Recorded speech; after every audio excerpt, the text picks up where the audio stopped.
Big Brother, mainstream media, government cover-ups. You want answers? Well, so does he. He's Alex Jones on the GCN Radio Network. And now, live from Austin, Texas, Alex Jones. Man, we have got a show that I'm so excited about. And I had announced a few days ago that Lord Monckton was going to be here in studio. But then I got so busy this morning, I forgot. And then there's Lord Monckton walking around in the office. Really interesting person, and has quite a presence in person. So he's here, and he's with us in studio in the second hour. But I thought about, why don't we just get him in here a half hour early so we have an hour and a half with him? I think that's really important to do. But he's back there checking email and doing news research. So we're going to have him with us. And then Max Keiser in the third hour. He's been here in the United States the last few weeks, normally over in France. Obviously, it's going to be a great day to have him on because of the Facebook pump and dump, but also the meltdown taking place in Europe that we've all predicted here with precision. So that is coming up today. Last week, Aaron comes to me and he goes, I'm doing the nightly news tonight. I've done research. The CIA's behind it. They're going to pump and dump $100 billion and sucker the Facebook people that know nothing about the stock market. Because the big analyst groups are saying there's nothing there but advertising. There aren't products like Google and others have, or even Microsoft, or look at Apple, products galore and innovative, even though they're made at Foxconn by slaves and they have suicide nets. The point is that it's not based in tangibles. Way overvalued. And then now they're claiming, the problem in early trading is what caused this. They probably did that on purpose so they could always say that was the problem. And it's massively down, huge pump and dump. We're going to have Max Keiser on about that. In fact, Max was coming on about the Euro meltdown, but will you email Max so he knows? Well, he'll be up on the pump and dump. I don't even know if that's his opinion. It's a pump and dump, but it is a pump and dump. So, and he's a former top stockbroker with George Soros' son and people. So he can certainly give us the inside scoop on all of those things that are taking place. Obviously, there is massive news at Infowars.com. We are going to be, I'm a little bit flummoxed because all of a sudden I go, what is this? There's a bunch of people in the studio. Like 1 minute before I go live or 2 minutes before I go live, and I run out there and it's Lord Monckton and Associates, and I was admonished for not curtsying properly. Actually, that's a joke. He did make a joke about that, though. And kind of got me off track, but in a good way.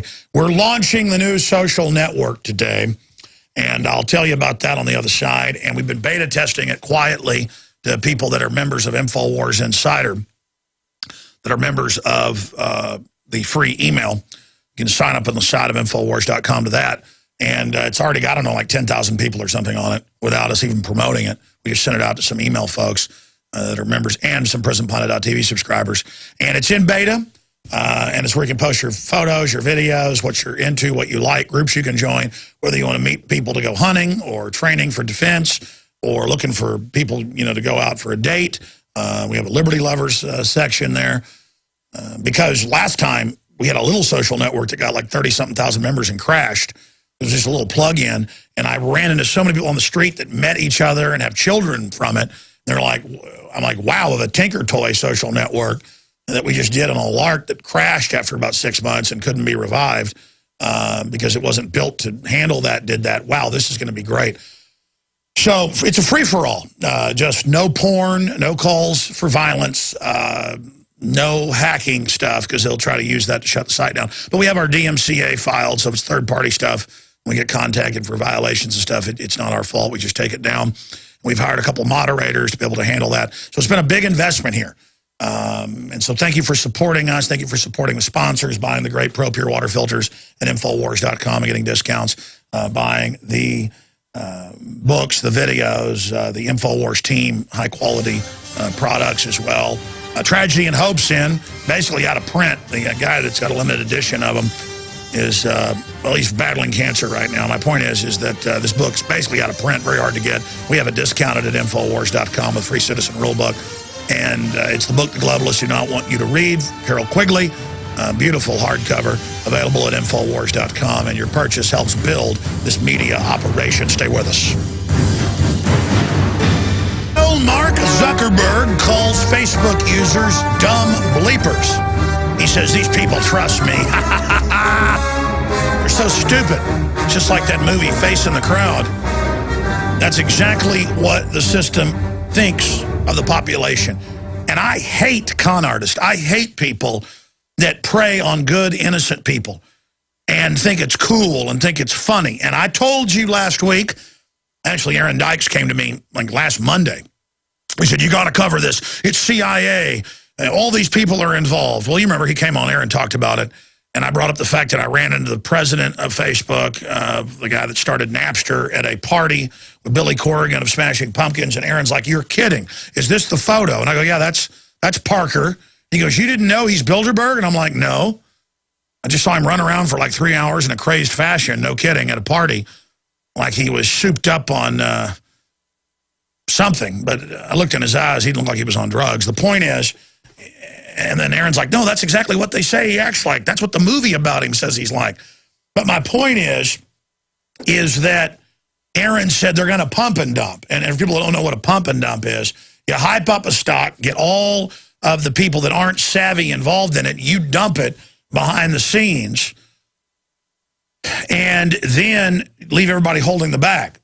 And obviously, it wasn't worth $100 billion at its initial offering. Obviously, all these little Facebookians ran in to get involved in it, and it is just plunging right now. Plunging, plunging, plunging. And the media is acting like it's funny and it's cute. Just like Corzine stealing billions and refusing to give it back and being caught, lying to Congress, and nobody gets in trouble. This is a group of crooks. People say, well, why are you on Facebook then? Well, listeners created more than 50 Facebook accounts. One guy had more than 20. He gave them to us. One of them has like 300,000 likes. Another has 200,000 likes, people following it. And we've used it as a beachhead to inject our videos, our articles, our information. Our article last week about him being a scammer is up on our Facebook. So that's like saying, why are you on a battlefield when the enemy is on the battlefield? I mean, that's moronic. That's where the war is taking place. That's where the fight is happening. And so we're on Twitter at Real Alex Jones. That's a total State Department CIA front. Just look it up. I told you that before it was in the news. Now it's in the news. Google was founded by CIA. I told you that 7, 8 years ago with witnesses and experts. Gave you the names. It's now commonplace knowledge. I'm not bragging. It's just you better listen to what we say here. Because about 99% of the time, it's stunningly accurate. Sometimes I'll listen to rebroadcasts and just get something totally wrong because when you're talking for 3 hours every day, your mind gets stuff twisted around the axle. That happens to everybody, but we try to tell the truth. We try to be accurate. We try to get it right. We try to give you piercing, in-depth analysis with facts. The system tries to dumb it all down as a feedback loop to dumb down society. So a full hour with Max Keiser coming up. Lord Monckton in studio for an hour and a half coming up in about 20 minutes. You do not want to miss that. All of that said, we meant to launch the social network a year ago. Got busy with other commitments for the nightly news, getting that launched, all the other things we're doing, hiring reporters, beefing up the staff, trying to get the sponsors, be able to pay for everything. We've successfully gotten up to that level, thanks to your support. Certainly not to mine. The sales guys are always, you're not plugging the sponsors.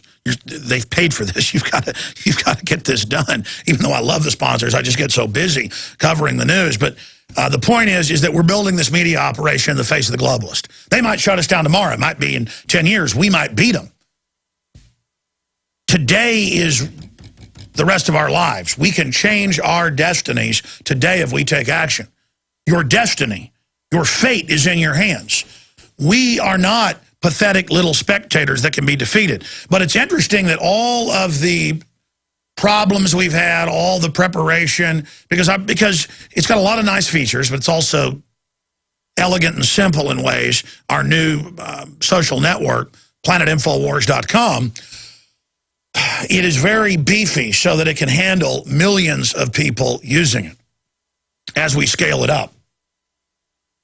So we are officially launching it here today in the midst of the big CIA globalist, Silicon Valley mafia, Bilderberg group. Literally, there's like 4 Bilderberg group guys in Facebook we are launching this not as a challenge to it. It's obviously not going to get 200 million people on it. If it gets 1 million, I'll be absolutely happy. It's that it's a place for those of us that love liberty to organize and get together. Talk show host, other websites. I was on Mancow's show this morning, invited him to come set up the Mancow Army there. Doesn't matter who it is. It's there for you to build your own group, your own site, your own area, and to point at your own websites, your radio shows, your TV shows, whatever you're doing, or folks to create fan sites for people they think are doing a good job. It's there to meet people to go mountain climbing or go hiking. It's there to meet people who are into guns or into manufacturing, or there are people that want to promote businesses. It's there for people that want to meet and go target shooting for your military reenactment, militia, whatever the case is. It's all there. But again, no porn. You put people with bikinis on your website, hey, that's fine with me. Nothing wrong with God's creations. But I don't want porn. I don't want calls to violence. We're not going to have stalking on there. We're not going to have people defaming little guys. You want to attack big people? That's your site. We're going to have a pretty light hand to this when it comes to I don't know the word you'd use. It's not censor, but it's protect the site.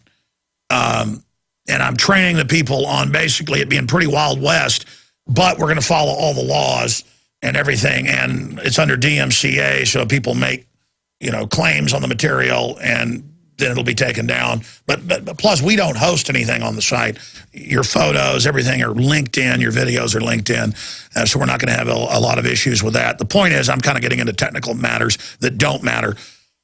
We are launching it. Please help us get it out to everybody. Please email your email. Please Twitter it. Please Facebook it. I wonder if we've even sent out on the Real Alex Jones Twitter. In fact, I'm going to go to our Twitter, twitter.com/Real Alex Jones. And I'm going to see if we've even Twittered this out. Because we're so busy just getting this stuff built that the question is, have we even... Yes, we've Twittered it out. Planet InfoWars, rallying point for the resistance. Yes, good. I usually do the Twittering, but I forget sometimes. And they, I'd say about half the Twitters are mine, or a little bit more. But the tweets that are sent out, you see like an article from Prison Planet, it's Watson. And yes, Watson has sent it out. Planet InfoWars, rallying point for the resistance. Connect, create, organize with powerful new social networking hub. And this is a place, if you go on Facebook, the big sites they leave alone, but it's been documented. You go on Facebook and you say, the Queen is a pig, I hate her, Jubilee. Whether somebody agrees with that or doesn't agree with that, it's your free speech. Facebook takes it down. Or you go on there and say, George Bush is a piece of filth for launching these wars, or Obama is a piece of garbage for carbon taxes. They take your site down. YouTube is censoring more. Google is censoring people that have blogs with them for very mild stuff. I mean, this is happening. There's also a video posted on our Twitter, I notice, a 3.5-minute video where I break down the site as well. So I just want to encourage everybody. In fact, we come back from break, I'll play that video, to go to planetinfowars.com and organize. You've got a group in your town fighting fluoride? Go in there and say, the name of your town, Cornville, Missouri, let's get fluoride out of our water. Create a group, network, and as more people get in there, you're going to find others that are doing it in your area. We should create a local media area, things that we found that work. We should create a micro FM, people that have 1 watt little transmitters that cover a half mile or their neighborhood. People put those up. It doesn't interfere with the AM and FMs if you do it on an area that's open.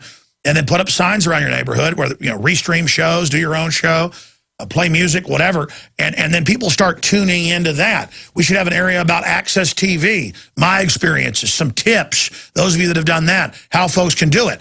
Do it. Turn it loose. Do a micro FM area. Do an Access TV area. Do a local newspaper area. If you've already done it, teach people how to do a local newspaper that you can just print up on a computer and hand out to your neighbors, and maybe put a sponsor on it or something, a couple $100 a week to put one out just in the neighborhood. That's how big things start. You've got to take that first action. Turn it loose. Create the groups. Create the areas. Write articles on the site. then people can vote them up to the front page. We're going to start having our moderators go over articles that look powerful, have an area at the bottom of InfoWars. We're going to start having some boxes down there so I can point to the bottom, which is actually one of the best areas on the website for people to go find stuff. We're going to have a box that has a feed of what people are saying at planetinfowars.com. We're going to be adding more and more to planetinfowars.com. So check out planetinfowars.com. That's where they got me on 2 screens. Pumpkinhead on 2 screens. Help us. Help us. I wonder how Lord Monckton feels when he met me out there in person finally, and he's in the presence of hillbilly royalty. Alex Jones, Royal Hillbilly. Anyways, back to what I was saying, ladies and gentlemen. Now is the time. Now is the time. Now is the time. PlanetInfowars.com. And we've hired one of the moderators. She's going to be introducing you to her soon. She's going to be doing twice a week at least, and we plan to start having it every day. It'll be like a live feed down the road where she sits there at a table and takes your calls and then comments, almost like that show they have, Washington Journal on C-SPAN, where you sit there and talk about what's going on. PlanetInfowars.com is going to have twice a week news that's just on PlanetInfowars.com about the site, about what people are doing. This is about empowering you. This is about turning the power of the people loose. It's PlanetInfowars.com. Greece is now publicly saying they're probably going to exit the euro. We've got that news. Max Keiser coming up. Lord Monckton in studio for an hour and a half coming up after this break. We have also got this great image that popped up on the internet. Drone hunting permit. Hunting methods allowed all. No expiration. No bag limit. Emergency issue. American citizens only. If you want to see it, it's at the bottom right-hand corner of Infowars.com right now. And you can also link through there and see the video that we're about to play here in a moment that breaks down some of the features and things at planetinfowars.com. By the way, national polls come out routinely. Over 70% of Americans are now pro-Second Amendment. It was 50-50 back in the 70s under the brainwashing. It was over 70% were pro-abortion in the 80s. There's a new Gallup poll out. And this is with even mainline adults. It's even higher with young people. Only 41% now support abortion. So the numbers have more than reversed. And it's over 75% with people under the age of 20. And the last poll I saw, this one is on a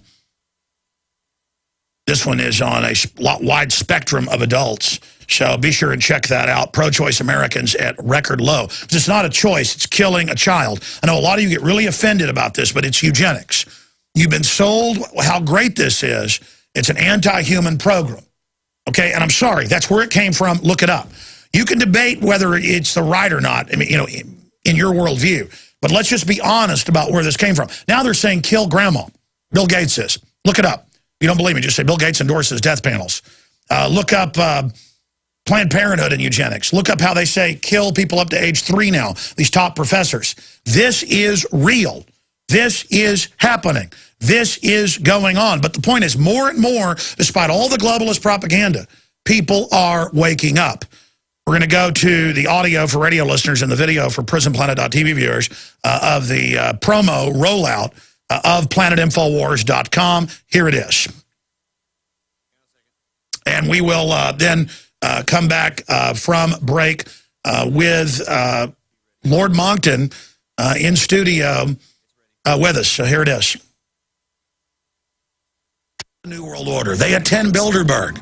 They've turned the internet into a giant illegal spying operation, with Google admitting that they're basically an NSA, CIA front. But despite all of that, their little propaganda stunts like 2012. Let's stop right there. We can't. Hey, it's awesome. This Planet InfoWars is so awesome that 2 videos play at once. You gotta love that. See, they couldn't play one on air because they thought it wasn't playing because the other one was already playing. And so that's just awesome. You know what? The video's up on Infowars.com if you want to see it.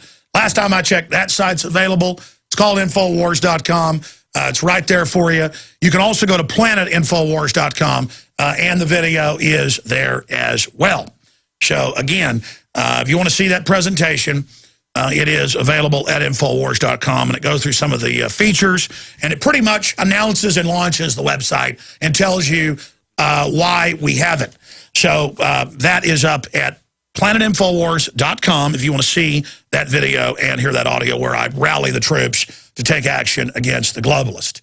But again, Lord Monckton is coming up in the next segment, and we're going to get into authoritarianism. Its main push is under the rubric of environmentalism, not real environmental issues, but carbon taxes, globalism. Carbon dioxide is evil. Carbon dioxide is bad. Carbon dioxide has got to be stopped. Carbon dioxide is evil. We've got to have home inspections. We've got to have green police. We've got to have spy satellites and drones watching the farmers. You can't build a barn. Hay is a toxic pollutant. Shut down the coal plants. It's post-industrial. It's war being waged against this country. Do you remember the announcements that were made about how the coastlines were going to be by the year 2010 underwater, and polar bears can't swim? My son went to a homeschool private school, Christian school, 2 days a week. Nice people there. But because they're accredited, it had Michelle Obama loves you, she tells you what food to eat, your little pamphlets, and polar bears can't swim, help save the polar bears, you know, do a class project on that. I mean, polar bears are the greatest land swimming animal. They've been recorded swimming up to 300 miles. They hunt on the ice floes, but they play this ignorance game and show people ice floes and say, look at them, they're going to die, the babies on the ice floe. They're hunting whales and seals on them, okay? They go out and get on the ice packs in the floes and then later get back off and go back to the mainland. That's where they go out and hunt. But they sit there and do that. And meanwhile, this is distracting from all the real issues. We'll be right back. Stay with us. Big broadcast lined up. Lord Monckton straight ahead. PlanetInfowars.com. Please help us get it out to everybody. Back on this 23rd day. It is a Wednesday. Thank you for joining us. Now, for the next hour and 25 minutes or so, Lord Christopher Monckton is going to be in studio with us. We're going to him in just a moment. But here's some of the new headlines out. There's a new term out there. And no, it's not Charlie Sheen saying winning. This is losing. The new term is not suckered or scammed. It's zuckered, after the founder and guy that called his users dumb effers. Well, he is in a lot of trouble, obviously, as the pump and dump gets exposed. We told you last week it had all the hallmarks of a pump and dump. If you don't know what a pump and dump is, they get a bunch of suckers who aren't savvy in the stock market casino in there, sell it for a lot more than it's worth, and why should those doing it care? Because they're just going to profit either way and be able to sell it off. And that's what's already happening. Morgan Stanley is under review for it. NASDAQ would have pulled stock. Again, they're calling it Zuckered. Massachusetts, the state is subpoenaing. Investors are suing. Insiders got greedy. They knew the jig was up, that the site was already starting to decline, having problems. Even Zuckerberg sold. Now, ladies and gentlemen, if he doesn't go to jail, remember Martha Stewart? She sold almost nothing in her stock and was routinely doing it. Didn't do anything wrong. I've reviewed it, had a lot of experts on. She went to prison because the big corrupt people on Wall Street, the insider cronies, most of them like Goldman Sachs funding the global warming movement, they're above the law. MF Global head Corzine, billions disappear, wires it to London, lies and says he didn't, comes out in Congress he did. Chicago Mercantile Exchange head comes out and says no, he was in the meetings, he did order it. Doesn't get in trouble. If Zuckerberg does not get in trouble, ladies and gentlemen, this is incredible. The fact that he sold the day it went public, that is insider trading up one side and down the other. What an arrogant person. Even if he thinks his users are dumb effers, as he said, for trusting him. Why would he say that in an interview? These people are arrogant. I've been at parties with the president of Facebook a few months ago when the head of Smashing Pumpkins took me to a big party at South by Southwest. Al Gore had been in town, but he wasn't at the meeting. At the party, and some of these guys are running around. The point is, they are very arrogant. I was taken back by how arrogant and on power trips they are. And pride goeth before a fall. And this is incredible. If Martha Stewart went to prison, then Zuckerberg's got to go. He's got to go. He's got to go. I mean, most of the experts were saying this stock was going to tank. But he was up there hyping, saying it was a good, first release of the stock. It was great. This looks like, and has all the earmarks of textbook insider trading. But again, they like to burn somebody like Martha Stewart. The average person thinks she's rich when she's nothing compared to these billionaire scammers. And meanwhile, the billionaire scammers are always pushing in Wall Street for higher taxes because they get that money through banker bailouts. They're the ones right across the line pushing carbon taxes. It was Ken Lay of Enron came up with that. Then they blame capitalism for what they've done and say bring in socialism to fix it when they've impoverished the country via their environmentalist dictatorship. It's amazing. So we're going to be breaking that down today. Also, the very same banksters that set up the euro to consolidate power are now posing as the saviors as they imploded. Greece is mulling euro exit, all Goldman Sachs run. Most of the debt's not theirs. It's owed by the big mega banks and derivatives. Eurozone nations told to prep for Greek departure. Told you that was coming last year. In Europe, time for Big B, only there's no plan and no time. Markets slump ahead of the key EU summit. I'll be confronting the Bilderberg Group next week, live from Chantilly, Virginia. Be sure and join us each day for that. I'll be hosting from the road. We've got Lord Christopher Monckton here with us, and he was just going to be on for an hour, but he got here early, which is great. And so we're going to have him a little bit in this hour. But since he's here, I'm going to spring something on him. But I know he's written and talked about this and advised Margaret Thatcher, on a lot of issues. So he can speak on any of this because he's part of the UK Independence Party, one of its founders and been its head as well, about what's happening with the euro, how it fits into this larger tyranny, how it's driving the move towards global governance. And then we'll segue in the next hour into the big view of where we are on the chessboard now with the forces of authoritarianism, age-old, reinventing themselves under the rubric of saviors of the earth, vanquishing evil carbon dioxide that plants respirate from and then put forth oxygen in the carbon life cycle on this planet. While ignoring all the real environmental problems, we're going to cover the entire waterfront with a strategic speech and breakdown in my questions coming up in the next hour. But now, with Lord Monckton here in studio, I want to get a briefing from him because he's over in England. He's been on this with members of the European Parliament, which is, of course, just ceremonial, but still able to use it as a bully pulpit. Nigel Farage, who has survived the suspicious plane crash, to bring us this information. He's been in there excoriating these criminals, and they are criminals. All of this, he can give us the crow's nest view from inside what's happening and what this means to the rest of the world. Because if the euro falls before they're ready to leverage it into their New World Order, this could damage this whole New World Order much worse than the Copenhagen documents. I mean, again, we have this idea that they're invincible and we can't defeat them. That's not true. History shows that when the good take the field, the dragons can and will be slayed. Now, Lord Christopher Monckton is the Chief Policy Advisor to the Science and Public Policy Institute, Special Advisor to British Prime Minister Margaret Thatcher, who was anti-New World Order and spoke out against Bilderberg. Monckton is a widely recognized expert on climate sensitivity, and he, of course, has given key lectures at Cambridge University. He heads up the biggest website exposing scientifically their fraud. He's been proven right at a ridiculous level, almost psychic in how he guesses their next move and exposes them. And he joins us here today. Lord Monckton, great to have you. Well, Alex, it's a real joy to be here and meet you in studio for the first time. I tell you, it is great to have you here in person, and I notice you have your crucifix around your neck to ward off Al Gore. I'm going to tell you why I'm wearing this. This is my David Cameron crucifix. Now, David Cameron is the allegedly conservative, but in fact, I think it's fair to say, largely socialist Prime Minister of the UK, and he has applied to our new European masters, because of course Britain's Parliament has no more power to take decisions for itself, even on little things. It has applied to Europe, to these bureaucrats who now govern us, who are not elected by anyone. He's asked them for the right to ban the wearing of crucifixes in public in Britain. And you can imagine that the churches don't like this. Wait a minute, I saw that and didn't even make an issue out of it. That's how conditioned I've gotten. Hold on, you just said banning wearing crucifix. I mean, this is beyond 1984.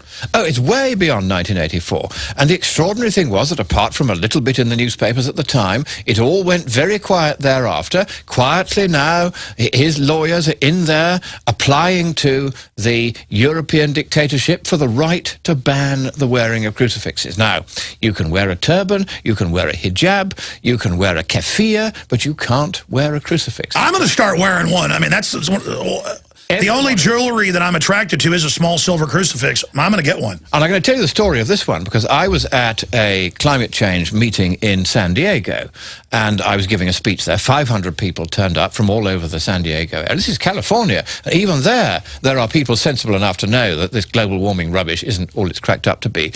On the way in, I was shaking people by the hand as they came in, and one of them was wearing this very fine crucifix. And I congratulated him on wearing it and being proud to do so. And I told him a story about David Cameron applying to our European bosses to have this banned in Britain. And I said I was going to go straight back to the UK, get myself a crucifix and put it on round my neck and wear it everywhere, however embarrassing that might be for those I was doing business with or whatever, because it's necessary that we should not allow this sort of stamping out of religious... But I liked it when I saw it. It's very nice. And anyway, so he very kindly at the end of the meeting, he said that was a great speech, and he said, I think you should have this crucifix. Because you're going to wear it, it'll do some good, and you'll spread the message better that way than I ever can. And he was really kind. He put it round my neck, and it's been there ever since. That's it. I'm getting a little silver one. I like the little silver one. That's it, yeah. I know both my daughters, I gave them both a crucifix. But, I mean, you could make the joke here, but it's not a joke. I mean, we know these people are psychic vampires. They hate freedom. They want to suck it out of society. They are parasites, but maybe they are vampires. I'm being sarcastic, but... Well, I think what has happened is that the governing class has become dangerously arrogant and dangerously remote from the ordinary people. Now, in Europe, this is particularly severe because we are no longer a democracy. We are governed by an oligarchy. We're governed by about 30 commissars. That's the official German name for the commissioners of the European Union, who have dug us into the enormous financial mess, which I think we should now move on to. And what is happening here is that the governing class of the world thought it could get away with a treaty at Copenhagen which would have created an all-powerful world government unelected by anyone. No mention in the 186 pages of that treaty draft of election, democracy, ballot or vote. They were going to try that on. They tried to set up the euro, not as a currency, but as an instrument of grim socialistic political centralization. And what is happening is that on the climate project and on the euro project, they have failed. These people who are arrogant enough to think that they know better than we the people do, they are failing. They've failed catastrophically with the global warming scare. Everybody now knows that they oversold that one, and indeed it's now official. Because in 2008, the National Oceanographic and Atmospheric Administration, one of the cheerleaders for the global warming movement, said that all right, there'd been no warming for 10 years at that time, but that was too short a period. But if the lack of warming continued for another 5 years, then that would prove the models wrong. And we've had no more warming in that following 5 years. It's now been 15 years, perhaps even 20 on some measures. I saw the German government last week came out and said that global warming has stopped. Yeah. But they're trying to declare victory in a bizarre way. Yes, I mean, they're trying to pretend that this is because they built a few windmills. Well, that's not going to make any difference. The fact is the amount of carbon dioxide being emitted to atmosphere is rising and rising at an ever more rapid rate as places like China industrialize. And they're not going to just do this with windmills. How far is that going to get? Well, thank God, because from all the scientists I've had on, if carbon dioxide's been 10, 20, 30 times higher, they admit this is one of the lowest levels of carbon dioxide in planetary history. I think we should have factories producing more of it. Well, that's what power stations are, of course. And China knows that if it's going to compete economically with the West, because it's still, the per capita income in China is tiny because they're running this ghastly communized, centralized economy where once again the governing class thinks it knows best and the people struggle under this. They've of course, course, they've gone for these windmills, which are sort of fashion statement, really. But 3/4 of the windmills in China aren't actually turning. They're just there to make it look as though China is doing something about this. What you want to know, if you want to know what China's doing, you go to the annual statistical communique of the People's Republic of China, issued from Peking once a year. And they tell you then what they're going to do. And the great thing about a dictatorship is that when they publish a communique, say, we're going to do this, this, and this over the next 5, 10, 15 years, then that is what they're going to do. And they have said they're going to build 1 or 2 new coal-fired power stations every week from now for the foreseeable future. And we can't have any here. No. They're shutting them down. There are more than 150 projects for new coal-fired power stations on hold here in the United States at the moment, because while you have got the Manchurian candidate in the White House, he's not going to allow any of these things to be built. And so what is happening is that industries, one by one, are having to move. $20 billion of our taxpayer money paid to move General Motors to China, and now China said they bought up our biggest movie theater company, and they're buying up media, and they said to influence our media. This is sedition and treason by our criminal government. It's been hijacked by globalists. Lord Christopher Monckton is our guest. We'll give you his website when we come back. Be sure and write it down and check it out and get it out to everybody. We are facing total tyranny, just like our ancestors have over and over again. We're going to get his take on the collapse of the EU straight ahead, and then a whole hour on the environmental tyrants. If you are watching us on prisonplanet.tv, you can see Lord Monckton's website on screen and scienceandpublicpolicy.org. You can also see the Daily Mail. It's also on the BBC. Minister in legal battle to stop Christians being able to wear a cross at work. And we'll show prisonplanet.tv viewers via document cam a shot of that. There it is. Government's legal fight against the right to wear a cross at work brings accusations it's sidelining Christianity.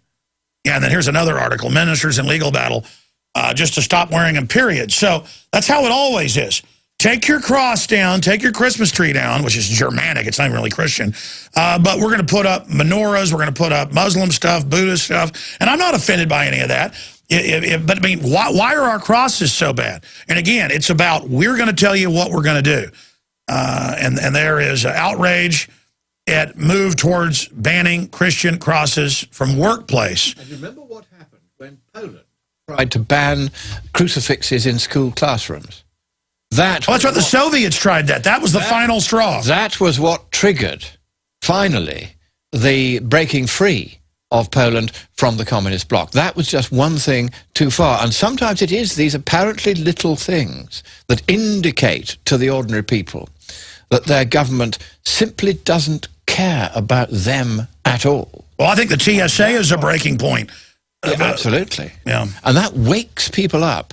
And you're beginning to see this now, because the Catholic Church, the bishops, unfortunately, in England and Wales, are way to the left. And they tend to go along with all this sort of stuff. They've gone along, for instance, with, they've had to close down all their Catholic adoption agencies in Britain, because the government came along, the socialist government, Tony Blair, and said, you can't operate an adoption agency unless you will send children for adoption to homosexual couples. And they said, but homosexuality is against our religion. People who come to a Catholic adoption agency do not expect to find... Well, they're now saying that here, and they're saying you're going to pay for abortions and you're going to hire non-Christians. But here you have proper bishops. Cardinal Dolan and all the bishops here and some 20 Catholic organizations have got together. They're suing. They're suing the pants off the Obama administration, and they're saying, don't you tread any further on our religious freedom, which is guaranteed under, is it the First or First Amendment of the... Congress shall make no law respecting an establishment of religion. Or prohibiting the free exercise thereof. I have it here. Or prohibiting the free exercise thereof. And the free exercise of religion, surely... Show us that evil document. Here we are. This is your founding fathers' intention for your country. This is your birthright. This is your constitution.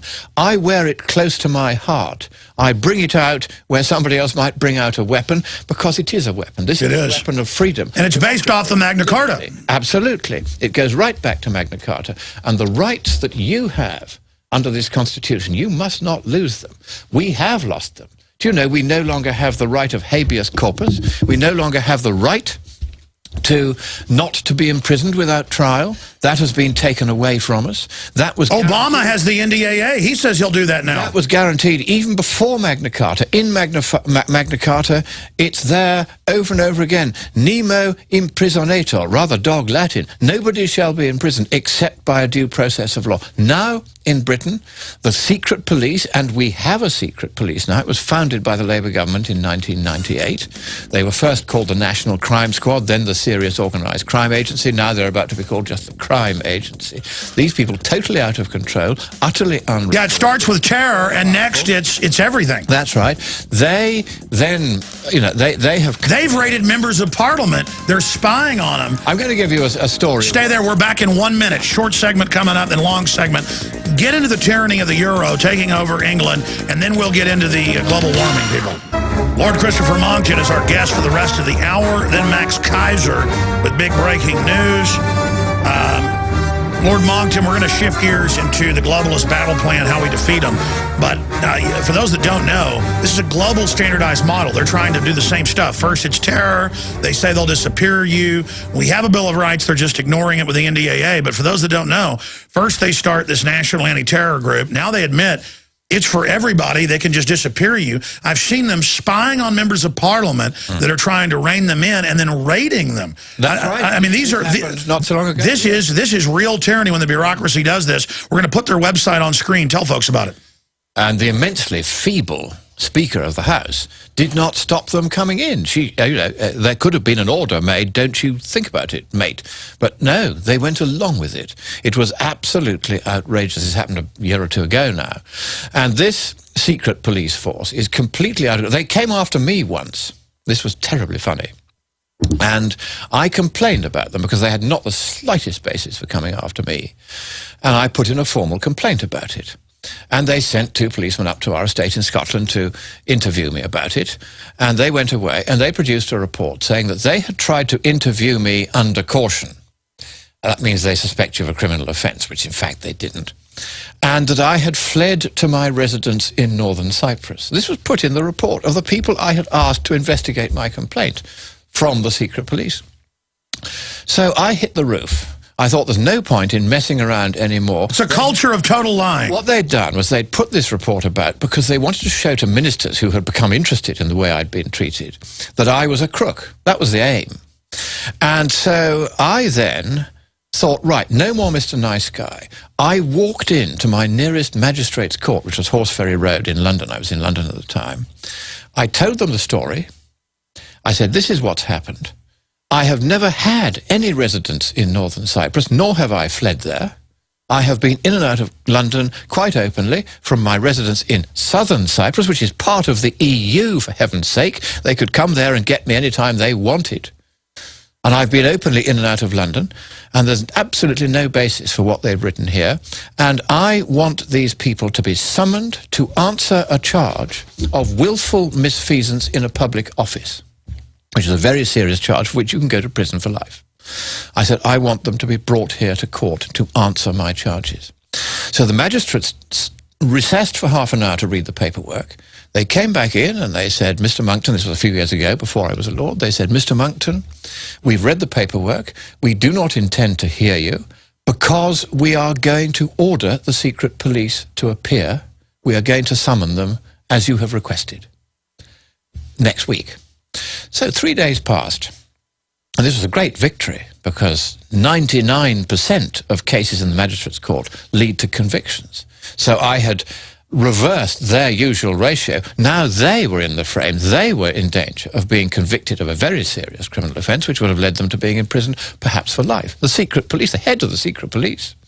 So I got them to come to court, and what they tried to do was they got in touch with the clerk of the court and they said, can you just lose the paperwork that said that Monckton was ever there? More criminality. So the clerk of the court, I rang him 3 days after I'd had the hearing. I said, I haven't had any confirmation paper to say that this case has been set down for a hearing. And the clerk of the court said, you were never here. I said, just one moment. I've only just rung you. You haven't had a chance to check any of your records, and yet you already knew or were willing to say that I hadn't been here. Now you're involved in the crime. I said, has somebody been getting at you? Because I think they have. I said, look, I wasn't born yesterday. I know just how criminal this country has now become, how even court clerks at Horseferry Road magistrates can find themselves drawn in to this corruption of the secret. Stay there. I want to recap the story and finish it on the other side. Okay. Come back. This is demonstrating the police state of the EU. That's what you're under. Yeah. What, 80+% of your laws are now made by these unelected bureaucrats. 5/6. Wow. We're going to come back, break this down, and then get into their plan for global domination with Lord Christopher Monckton. Then I'm going to give the phone number out. I've launched the long promoted and vaunted Liberty social network for you to get together and form resistance to the globalist. It's planetinfowars.com.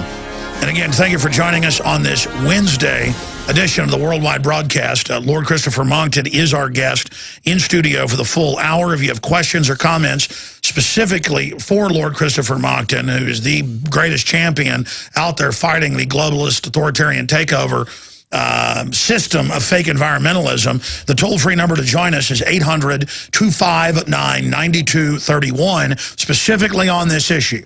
800-259-9231. And you get into EU tyranny, habeas corpus, any of those issues, but also the whole global warming fraud, how they're being routed. And Lord Monckton, this is a big deal. I want to get into how routed they are, but how they're planning to counter-strike, what's coming up with the new Agenda 21 20-year anniversary meeting.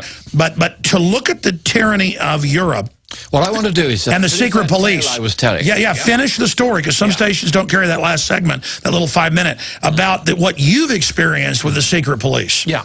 Now, you may find it surprising there is such a thing as a secret police in Britain, but we do have one. Now, it was founded by the Labour government in 1998. It was then called the National Crime Squad, then it became the Serious Organised Crime Agency, and next month it's going to be called the Crime Agency. These people came after me and some clients of mine on a totally spurious trumped-up charge.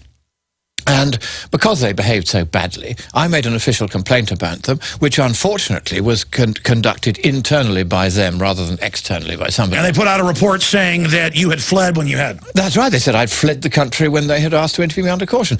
I hadn't fled the country. I had been openly there, in and out of my place I then lived in southern Cyprus, part of the EU. The northern Turkish bit, they said I'd fled to my residence in Turkish northern Cyprus. I don't have a residence. I never have had. I've only been there once.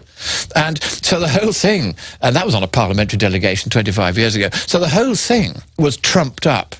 And I got them into the magistrate's court. I went straight to the magistrate's court. I said, I'm telling my own story. I'm not even going to hire a lawyer. They've behaved so badly. I reckon I can tell the magistrates and they will find in my favour. And they said, yes, we are ordering the secret police to come to court next week and answer the charges.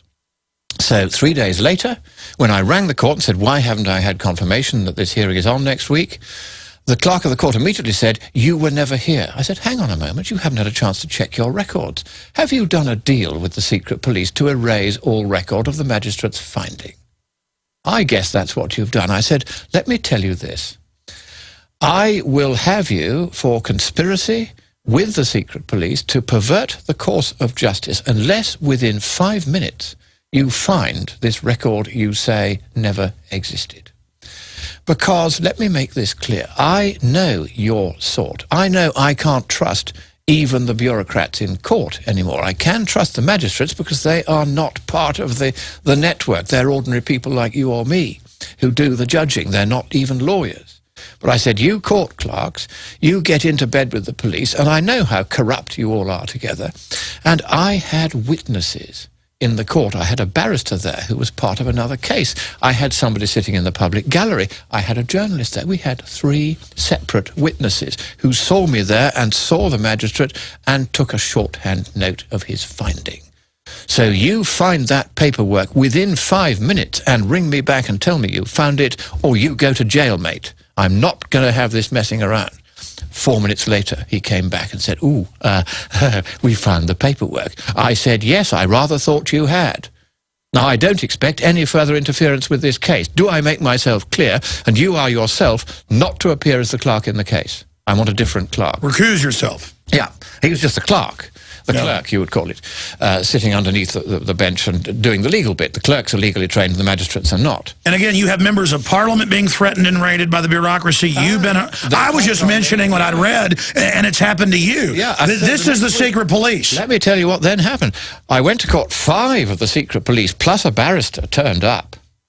And I did a deal with them. I said, look, you know, we can do this the hard way and go into court, and the magistrates, essentially, having summoned you here, are going to find against you. Because you've behaved very badly. You've done this so as to try to make it out to ministers that I'm a crook. And that's disgraceful, particularly when I had put in a complaint about the previous disgraceful conduct of this organization. And I said, this is not acceptable. I want a letter of apology from the head of the secret police containing an undertaking that you will all leave me alone from here on. And I got it. No argument whatsoever. They just caved in and said, okay, and they got off my case. You're about the only person I know that's brought them to heel. Instead, as you mentioned, even the Speaker of the Commons is scared of them. That's right, but the next thing that happened, it happened just a few weeks ago, this is real breaking news, is that I got an email from somebody calling himself Dr. Paul McCallum. And he said that he had a company and he wanted to develop an invention of mine, the Eternity Puzzle, which has sold, you know, 1 million copies worldwide. He said, I want to develop it further, and I have some ideas, and can we... Yeah, you're a big inventor. We should add that. You're really interesting. Yeah, so he came and had a drink at my club, and he made me sign a non-disclosure agreement, and I made him sign one, usual kind of business exchange. But I read his non-disclosure agreement, and it contained a clause saying nothing in this agreement shall waive the liability of either party for fraud. Now, that is not a standard term in a non-disclosure agreement. That had been put there because this was, in fact, the Internal Revenue Service, the Inland Revenue, trying to get information about my private financial affairs to see if they could find a way back in, because they were with the secret police. Sending spies after you. They sent a spy. His name was Dr. Paul McCallum. And he has a company called Daibutsu Limited.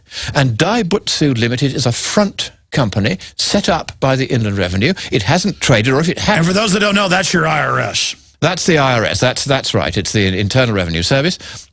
And this was quite clearly an attempt by the IRS to find information from it. Now, of course, I spotted this. And again, they're politically after you, and everybody knows you're squeaky clean. That's it. And in fact, they did have, and I must be very honest here, some justification for asking some questions, which, if they'd been honest, they would have lifted the phone and just asked me. I owed them some tax, in fact, on this invention, because I'd had a large royalty payment. And they knew this because my partners had all paid tax on it, so they knew roughly how much I should have paid. And they hadn't had the money. And instead of asking why they hadn't had the money, they go through this hole and corner nonsense. What had happened was, I had said to my lovely wife, look, we must pay this. Can you please fix it with the bank? She handles all my transactions. No, I understand. There's always mistakes. And no, there was no mistakes on our part. The bank didn't. The bank got it wrong. We instructed the bank. The instruction was made out properly. The bank accepted the instruction. It said it had made the payment. My lovely wife, who's very thorough about these things, rang them the next day and said, did you make the payment? And they said, yes.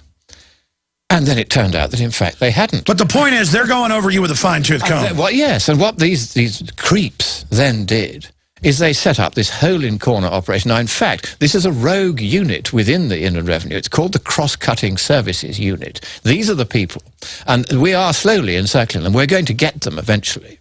And some of their people are going to go to jail because they've been after me and some of my clients for years without the slightest justification. And they finally, watching the records, found one little thing and raced in like piranha. Yes, all they found was that the tax that we thought we'd paid hadn't been paid. And instead of checking with us, and we would have said to the bank what happened to the money, and the bank has now... No, I had a property tax thing where the county deposited it, but sent me notice they were going to start taking my property, and I had to go get the check and go in, and they don't apologize. No. I had my registration sent to me, misprinted, wrong where it printed it off. So I stuck the sticker on my car, but there's no print. Get pulled over, the cop goes, that's a fraudulent sticker. And I reach to my glove compartment and I go, this is how it was mailed by the state. It printed it up here. Here it is. You want me to put this piece of paper on the front of my car? And the point is the government is constantly making mistakes. This was not just a mistake. This was a deliberate attempt to obtain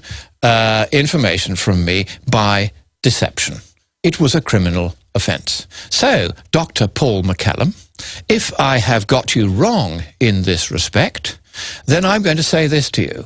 I will apologise. I'll come back on this show and apologise to you. So you have the chance now to get in touch with me and say, you've completely misunderstood me, I was being genuine, and you've got me wrong. If that is the case, you get in touch with me.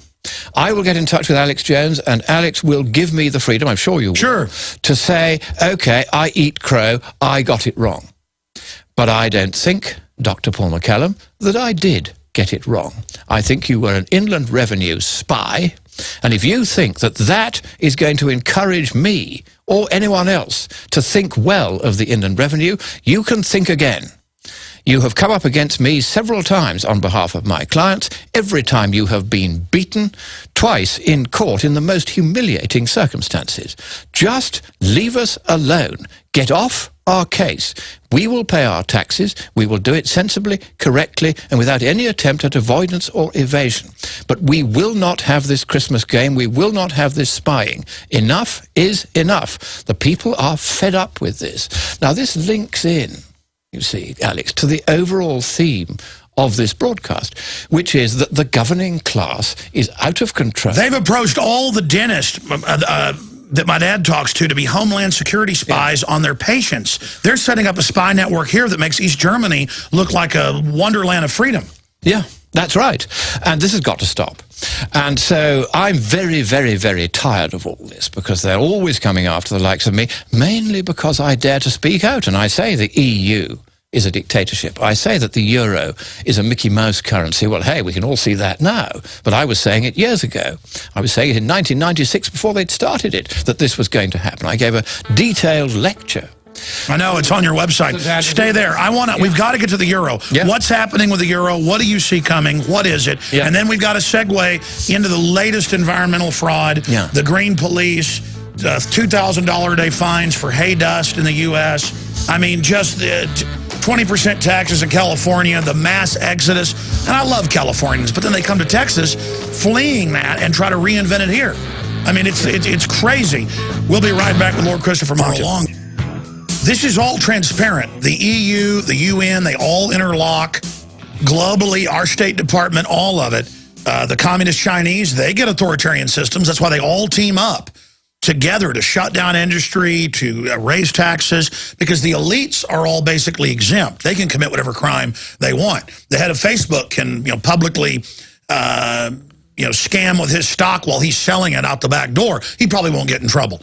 Because they're the insiders, and they're waging war against us. And if you look at the transformation of Europe into what looks like the old Soviet Union, the banning of crucifix, all of this, the going after property, the banning of space heaters, it's all little knickknacks at first where they set the precedent, they're in charge. And the treatment with contempt of the citizen by the bureaucracy, like these revenue spies, these secret police, these people who think they can behave just how they like without anyone... Oh, the TSA here a lot of times will treat you like absolute scum on purpose.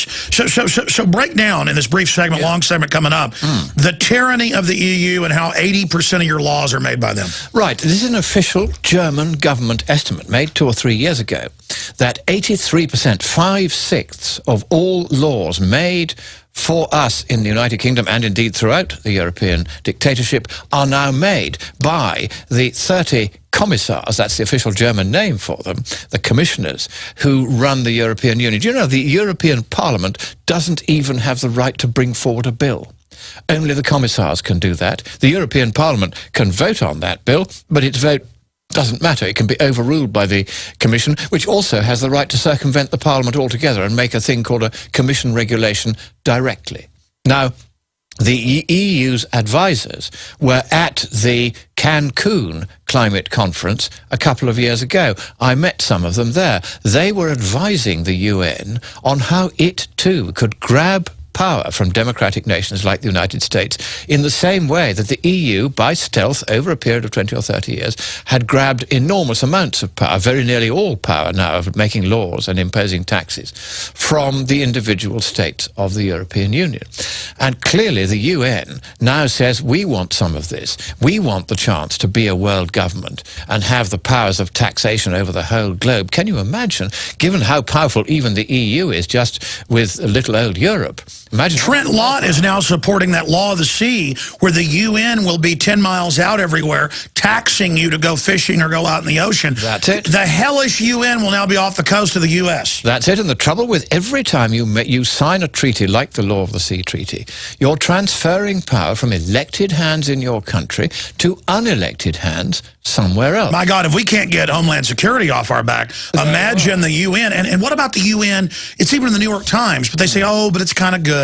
Killing people in Africa and Latin America for the land to make it carbon sink zones. Yeah. I mean, that's what I'm saying. They're so over-the-top murderous, but because they wear blue helmets and Miss America says they love kids, we're supposed to roll over to them.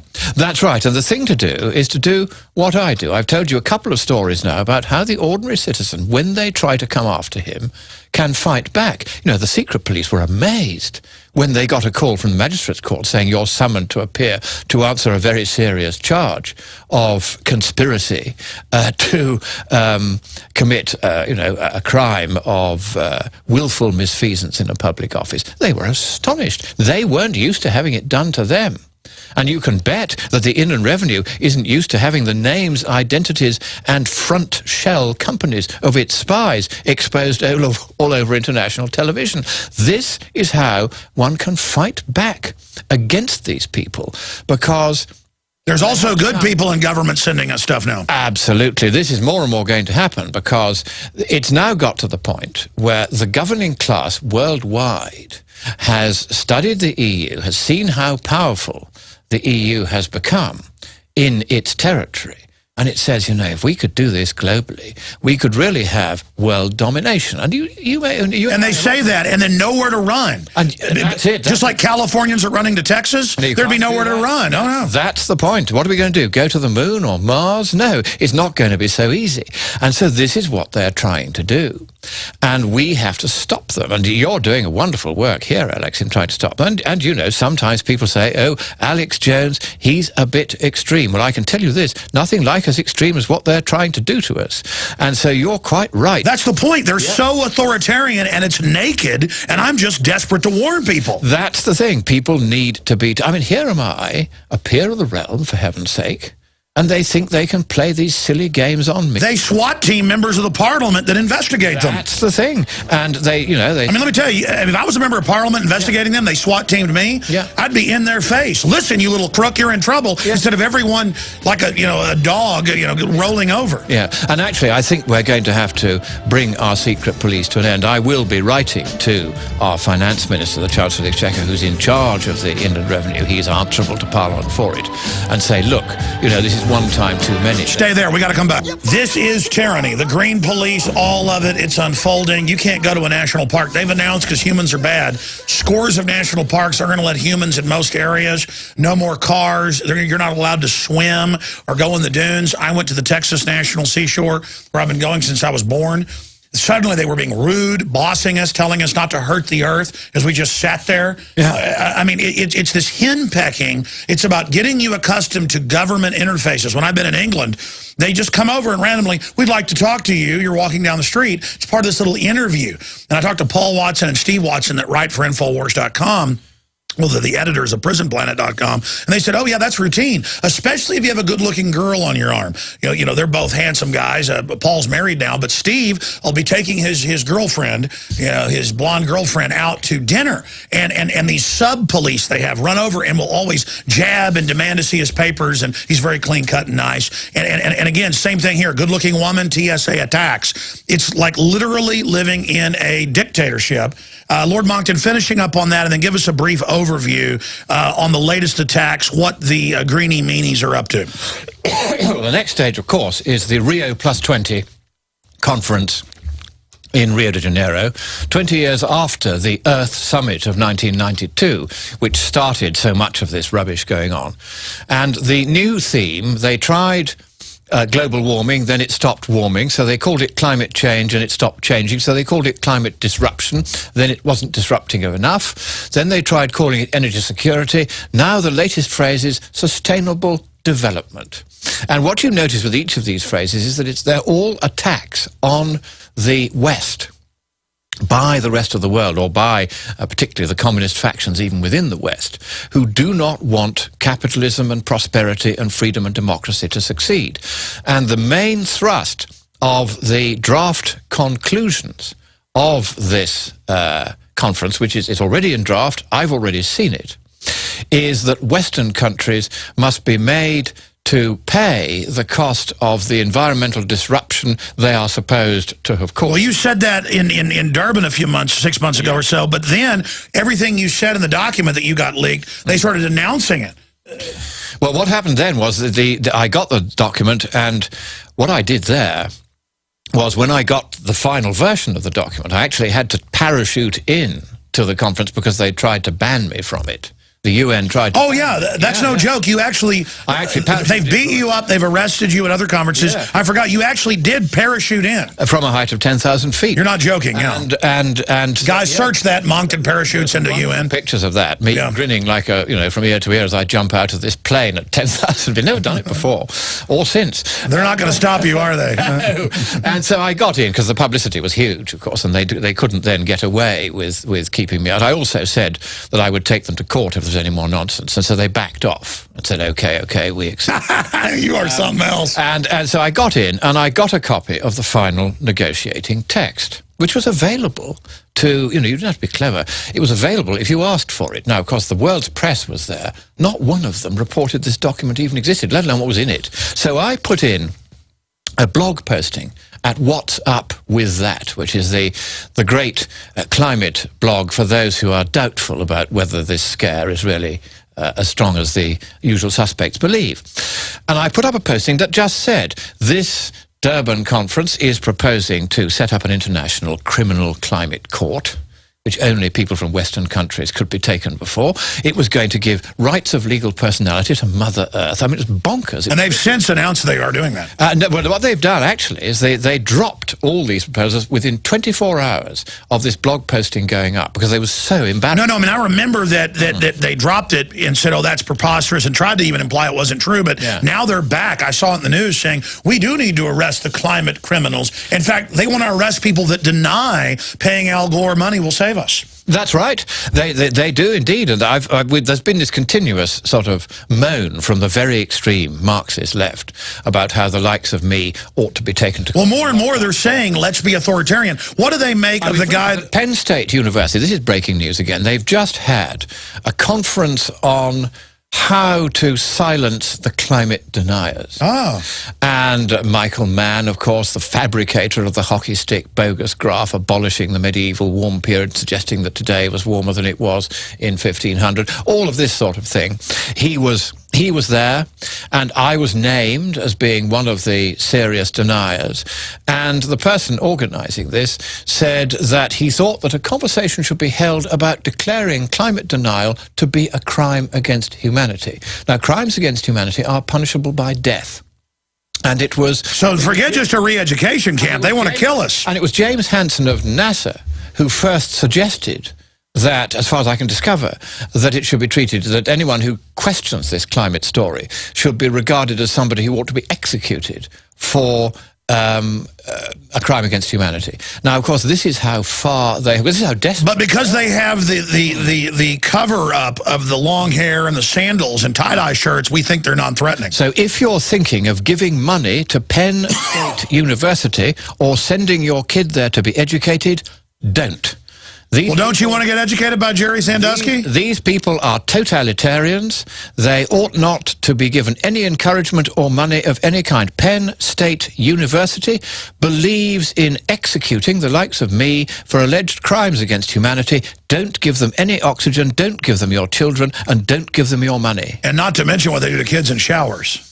Well, we won't go into that. It's not for me to comment, obviously. But on this Penn State University attempt to say that the likes of me should be executed for treason against the planet, crime against humanity. The way they put it, it's all quite subtle. They don't say Monckton's going to have to be executed. They mention my name as part of this thing. And no, but actually, I have seen them say we need green fascism. Now, now, what do they make of the guy that came up with the Gaia theory? Their king over there, coming out and saying and reversing himself. Well, they are, of course, furious with him, and now they're attacking him and saying that he ought to be done for crimes against humanity because he has dared to betray the trust they had put in him as the author of this actually rather half-baked... But he's saying it's become a distraction from real environmental issues. Well, that, of course, is absolutely correct. Those of us who believe in looking after the planet's environment properly don't want all the money diverted away from stopping deforestation. To Goldman Sachs. Away from, to Goldman Sachs to run this carbon trading worldwide. It's not just Goldman Sachs, because it was Lehman Brothers. They were right into this with Al Gore on the board. And they went under because their eye was off the ball. They were so busy posturing about climate and trying to corner the market that they hoped would be a global one in the right to trade carbon dioxide. They were shooting the moon. They were going for everything. And they went under. And that is what has happened. The Chicago Climate Exchange collapsed last year when the... Well, that's my next question. They're collapsing on every front, but they're only viciously more attacking. How big a deal is it that their entire program is now being revealed? I mean, what do you expect them to do? Because they're still flailing around. That's the thing. When they start getting really extreme, and they start really screeching like this, you know they've lost. One of my first battles with the Inland Revenue in the UK, they wrote over a year a series of letters saying, we want you to come for interview under caution about your tax affairs and those of your clients. And I said, fine, just tell me what criminal offence you think I've committed, not just the legal characterisation, but the factual particulars. I am entitled under the European Human Rights Convention to be told before I agree to be interviewed. You tell me, I'll come. You don't tell me, I won't come. And they spent a year writing more and more vicious letters.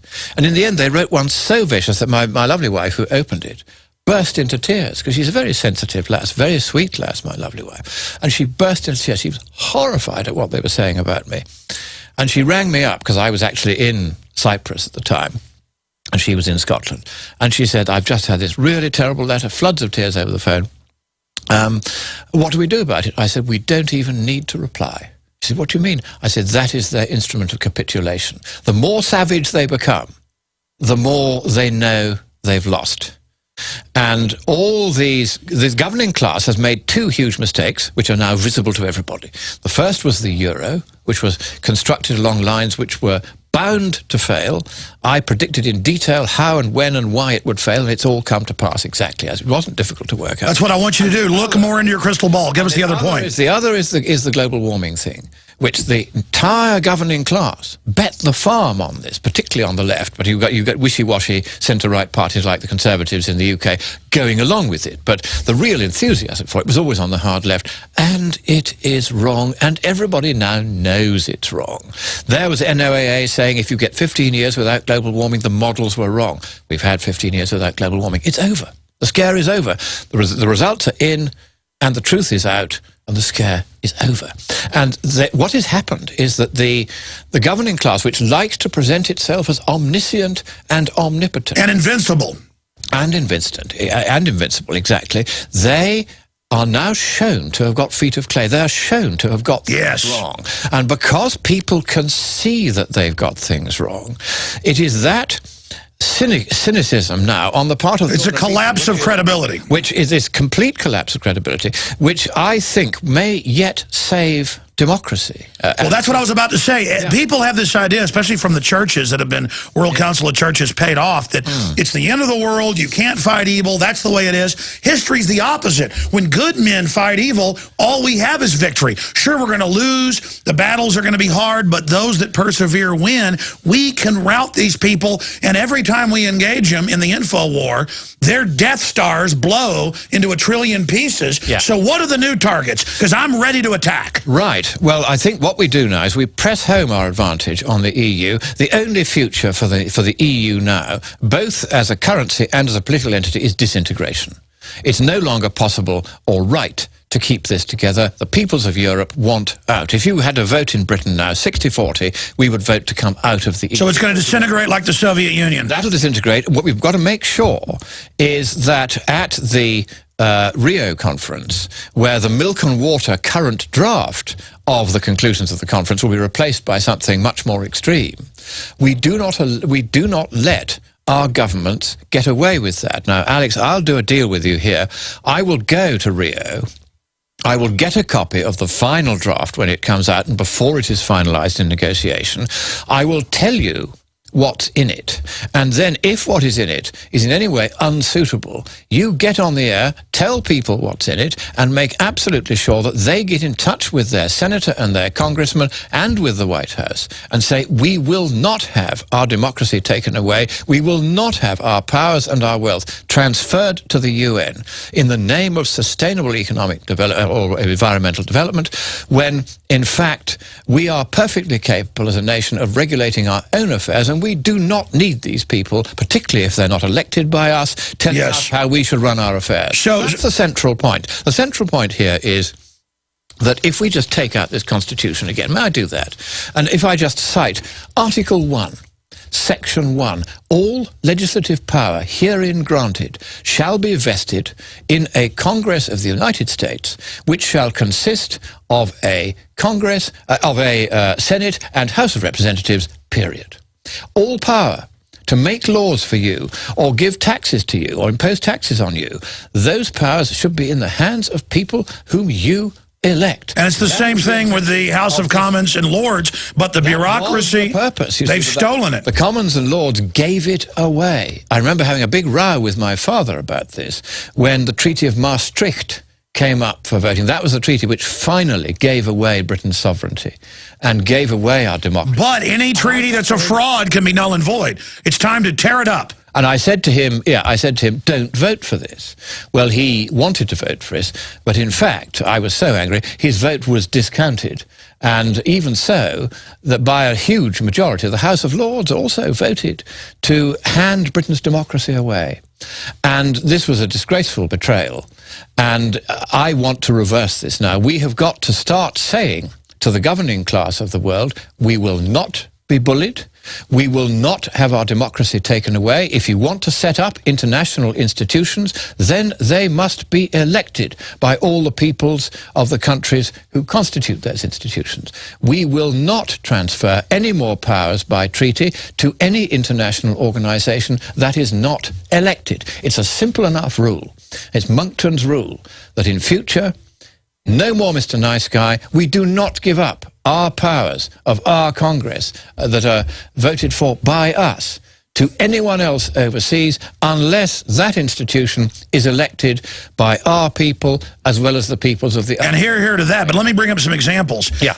Congress stopped declaring war in the 50s, but they still gave their authorization, and you just read out of the Constitution. Now Obama has said, I don't get any authorization from you, even though they fund it and are supposed to. Yeah. But he went one further. He said the UN gives me the orders in a public letter and statements. Yeah. I mean, that is treason. I mean, that is not just the president saying I'm Julius Caesar. That's bad enough. Yeah. But at least it was a Roman being a dictator. This is saying I am an agent of the UN. Yes. I mean, that is beyond. And this is what we've come to. And I think the only future for the UN is there are two ways it can go. It can be elected or it must be disbanded. The UN has long outlived what little usefulness it had. It now simply sucks in money to itself.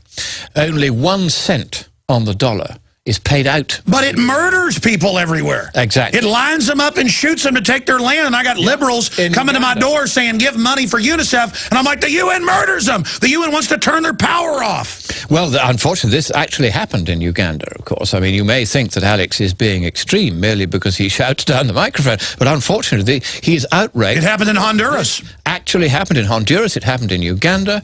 And all sorts of unspeakable crimes are now being committed in the name of the UN, and really at its instigation. And for the earth. I mean, they say we're... This is a storyline, of course, but what is really going on here is that those who like the idea that they should rule from the center, and that we, the people, ought not to have any say in the matter because we don't care enough about these things or don't know enough about these things, they want to stitch us up with a world government if they can. And when I first mentioned this, people said, oh, well, Monckton is just a conspiracy theorist. So I said, right, go and read. You can get it now, still on the UN website. I don't think they've taken it down yet. Annex 1, paragraphs 36 and 38 of the Copenhagen Treaty draft of the 15th of September 2009, where you will find in both of those paragraphs the word government mentioned in a context which is clearly that of world government. And then read the rest of that treaty, and you'll see it was essentially the bureaucratic structure for this world government that this treaty was setting out in 186 pages, and then tell me there was and is... Well, the Financial Times of London, a world government. Newsweek, they all come out and say world government's the answer. That's right. This is the growing trend, and it's all being manipulated. And the thing that we, the people, should do is to say, fine, if there's to be a world government, we elect it. If we don't elect it, then we give it no powers. We'll be right back, Lord Monckton, with phone calls straight ahead. Lord Christopher Monckton, scienceandpublicpolicy.org. I'm Alex Jones of planetinfowars.com. Hey, thanks for taking my call. Yes, sir. Welcome. I just got a quick comment and a question for Lord Monckton. Sure. My comment is alchemy and the Federal Reserve. I think those are pretty much the same thing. Ha. And I was wondering if they see, because the carbon tax thing, the global warming, it's fallen. I was just wondering if there's any other targets they might be going after other than carbon to try to get whatever they're trying to push through with the global warming. Yes, I think what they're going to do now is to take the environment as a whole as their big issue. They've lost on carbon now. They know that. Of course, they don't want to admit it because governments can never... So they're going back to cave bugs and polar bears that can't swim. That's right. They'll be going back to that. They'll be going back to the whole question that every time humans do anything, they affect the environment around them. Well, of course we do. And they're effectively going to say what we need is massive depopulation and in particular a massive deindustrialization. They've been saying it openly, get rid of people, kill children up to age 3. I mean, what a group of loonies. That's the thing. We are dealing with extremists who hate the West. This is still the main motive. They don't care about the environment. John, one of my great friends was a lovely man called Eric Ellington, who was one of the founders of Greenpeace. And he, like me, and like you, I think, was a genuine environmentalist, really concerned about the true environmental problems of the planet. And he said within 3 years we all had to leave Greenpeace because it was taken over by Marxists. And he said we were all non-political. We didn't know how to stop them. They took over our movement, and they turned it into a political movement to destroy the West. It ceased to be genuinely about the environment. But you still get, of course, thousands of people giving money to Greenpeace every year because they think it's about the environment, when in fact what they're doing is furthering what used to be called Marxism, and now it's called... Absolutely. Let's go to another. Thank you, John. CJ in Michigan, you're on the air with Lord Christopher Monckton. Hey, greetings. Hello, CJ. How you doing?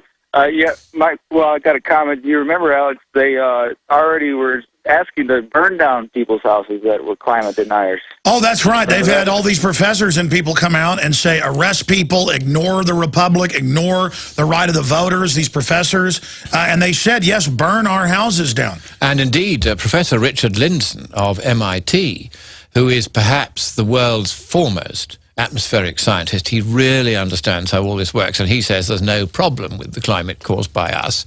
He has had his house burnt down in circumstances which are clearly suspicious. Now, of course, we can't infer from that this was climate extremism. Well, we know they burned down houses in ski resorts. And indeed, it's quite a fashionable thing. After all, most of the people who signed the Declaration of Independence had their houses burnt down by British loyalists at the time.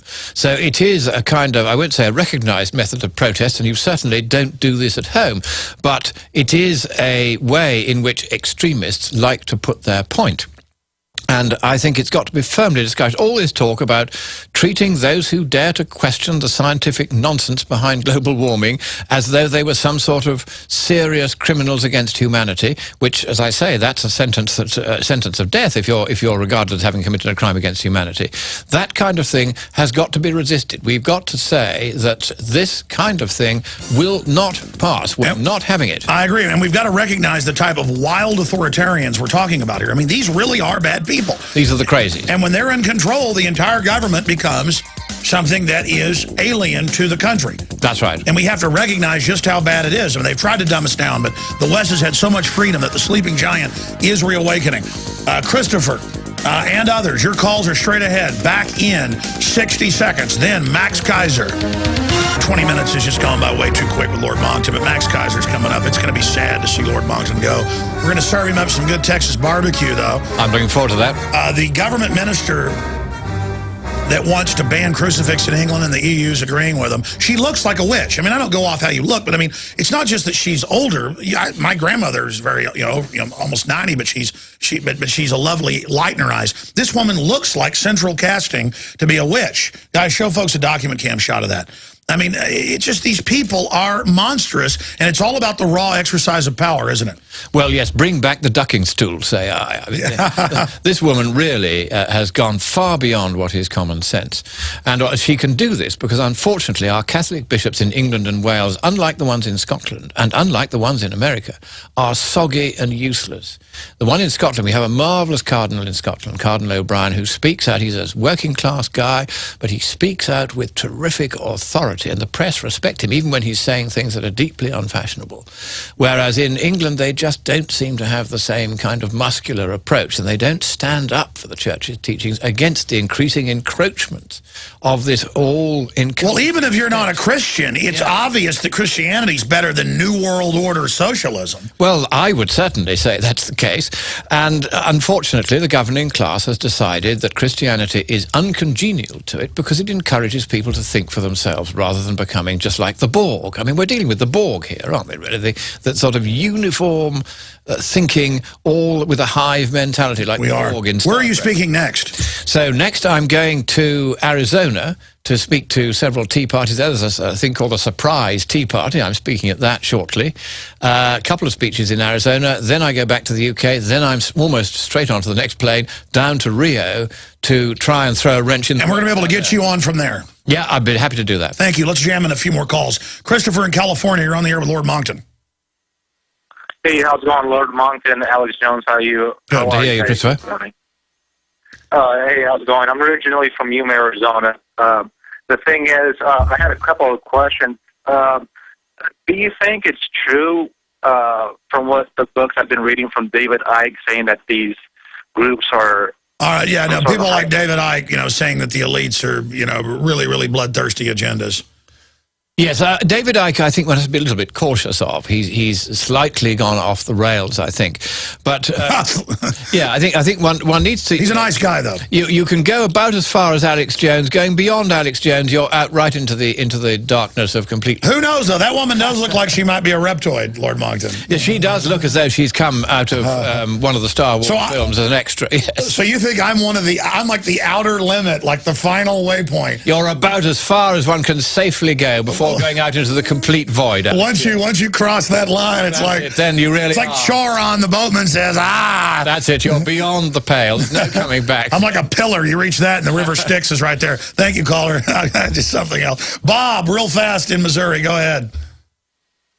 Yes, Lord Monckton and Alex. As you were talking, I kept thinking of this new Reichstag fire for the EU and the rise of a strong man. It just kept coming up in my head as I was hearing you talk about the breakup of the EU. I don't think the controllers are going to tolerate the breakup. I think they're going to do some sort of a synthetic terror incident. That's very sensible. You're quite right. They will. I don't know that they will literally go so far as to invent a terror incident. I think they know that the likes of Alex and the likes of me are watching, and if they did that, we really would come after them until we got them. So no, I don't think they'll do that. What I do think is that they will certainly want to keep the power they've already got. They won't want the EU to be dismantled because it makes them feel powerful. It gives them enormous powers of taxation and regulation without any accountability to any electors. That's what they want. And we must make sure they don't get it. Well, they definitely will try some tricks. But look here.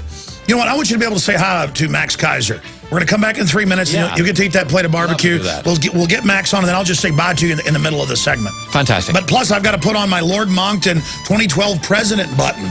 We'll show you these if you're watching on prisonplanet.tv when we come back. If not, it'll be radio theater. But there it is. Well, we've had Lord Monckton in here for the last hour and a half, and I just wanted to have him be able to finish up any points that you were making. You're going to be down at the 20th anniversary of Maurice Strong and his post-industrial world. Going to be reporting on that for us. When is that coming up? That's coming up kind of mid-June in Rio de Janeiro, and something like 100 so-called world, so-called leaders will be turning up, and I will be there to throw a large wrench in the works.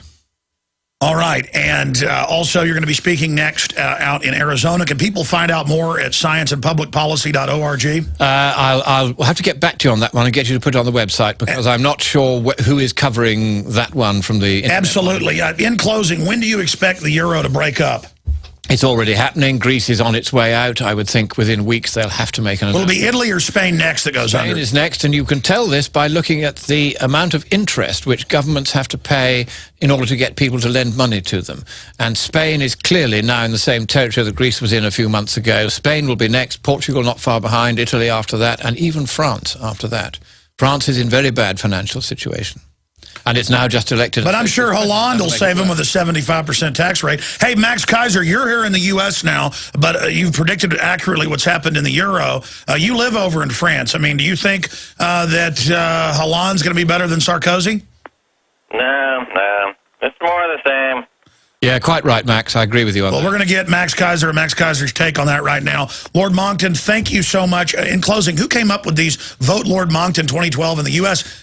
Because you were telling me about your birth certificate. You were born in the U.S., too. Well, in Hawaii, I've got a birth certificate to prove it, and it is every bit as genuine as that of President Obama. Thank you so much. Bless you, and God bless America. It was fantastic meeting you in person, sir. It's been a real fun hour and a half, and I just think we've had a blast here. And once again, I say, if you've been listening to this and you think that it all sounds a bit extreme, what we face now is extreme. We do face real problems from our governing class. And we need to be extreme back at them. Lord Monckton? So what we need to be is to be careful and proportionate, but very, very tough. Do not let them roll you over. God bless. Thank you, sir. God bless you. All right. Great having him here in person. Thank you. And go enjoy some Texas barbecue now at leisure. Will do. All right. There he goes. I wish you were here, Max Keiser. I can't wait to get Max Keiser someday. Elvis has left the building there. Lord Elvis. It is great to have you, Max. You have been a hard guy to get on the last month. I need my Max Keiser fix here, buddy. Yeah. We've been doing a lot of traveling, and so it's been tough to get on. But I'm in New York City right now, and with the J.P. Morgan story breaking and some other stories breaking, I'm glad to get a chance to speak to you and your listeners. Yeah, I've been following your show, so I've noticed you've been on the road. Always great information. What do you want to hit first? J.P. Morgan, the latest on MF Global, this big scam. I mean, that's my view that, well, they admit he was selling the stock as he hyped it this week. I mean, is he going to get jail time? You don't get suckered, you get zuckered now. The EU gyrating wildly. What do you want to hit first, Max Keiser, retired top stockbroker, TV host extraordinaire on BBC, RT, Al Jazeera, you name it, he does it, there with his trusty sidekick. What is first and center on your radar screen? Well, I think we need to talk about J.P. Morgan, because we've been talking about J.P. Morgan on your show for a couple of years, and what we've been saying is that the company is very vulnerable because their balance sheet is extraordinarily laden with toxic derivatives that are completely unsustainable. You'd been predicting they were going to have a crisis, and people laughed. Not the king of the hill, not the top of the pyramid. Yeah, exactly. And so what we advised people was to attack their balance sheet. We know that when they acquired Bear Stearns, that they inherited a 3 billion ounce naked short position on silver.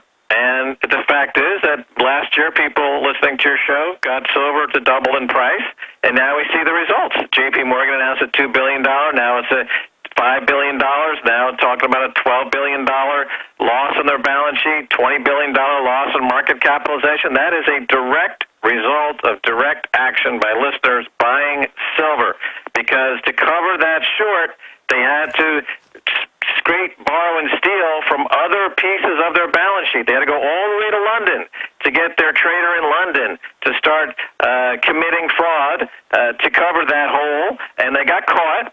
And this is just going to be now the fuse has been lit. J.P. Morgan is going the way of Enron. It's going the way of all these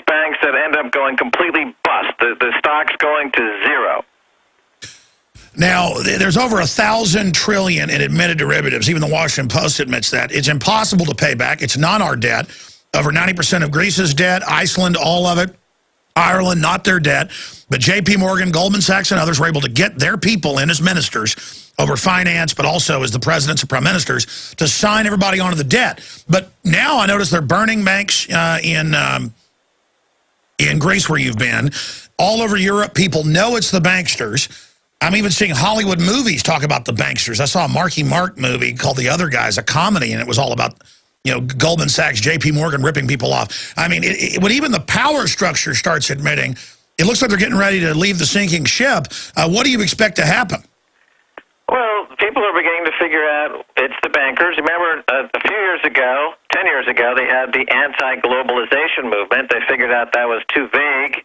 So they reinvented themselves as the Occupy Wall Street movement, which is still too vague. But soon they will be figuring out it's the anti-Federal Reserve Bank, anti-Jamie Dimon, who sits on the New York Fed, and J.P. Morgan's chairman's chairs movement. So as they begin to get specific now about who the real criminals are, then I would imagine that their actions would be also very direct and specific. What's happening in Europe right now? Well, the banking situation is, of course, quite dire, and they are attempting to deal with these massive bank runs. So in Greece, just in the last week, hundreds of billions of euros have been exiting Greece. We have bank deposits exiting Spain. Right now, a lot of that money is going into the dollar and the British pound and the German government bond. And here's something interesting. We've talked about it on your show before, Alex, and now it looks like it's coming true.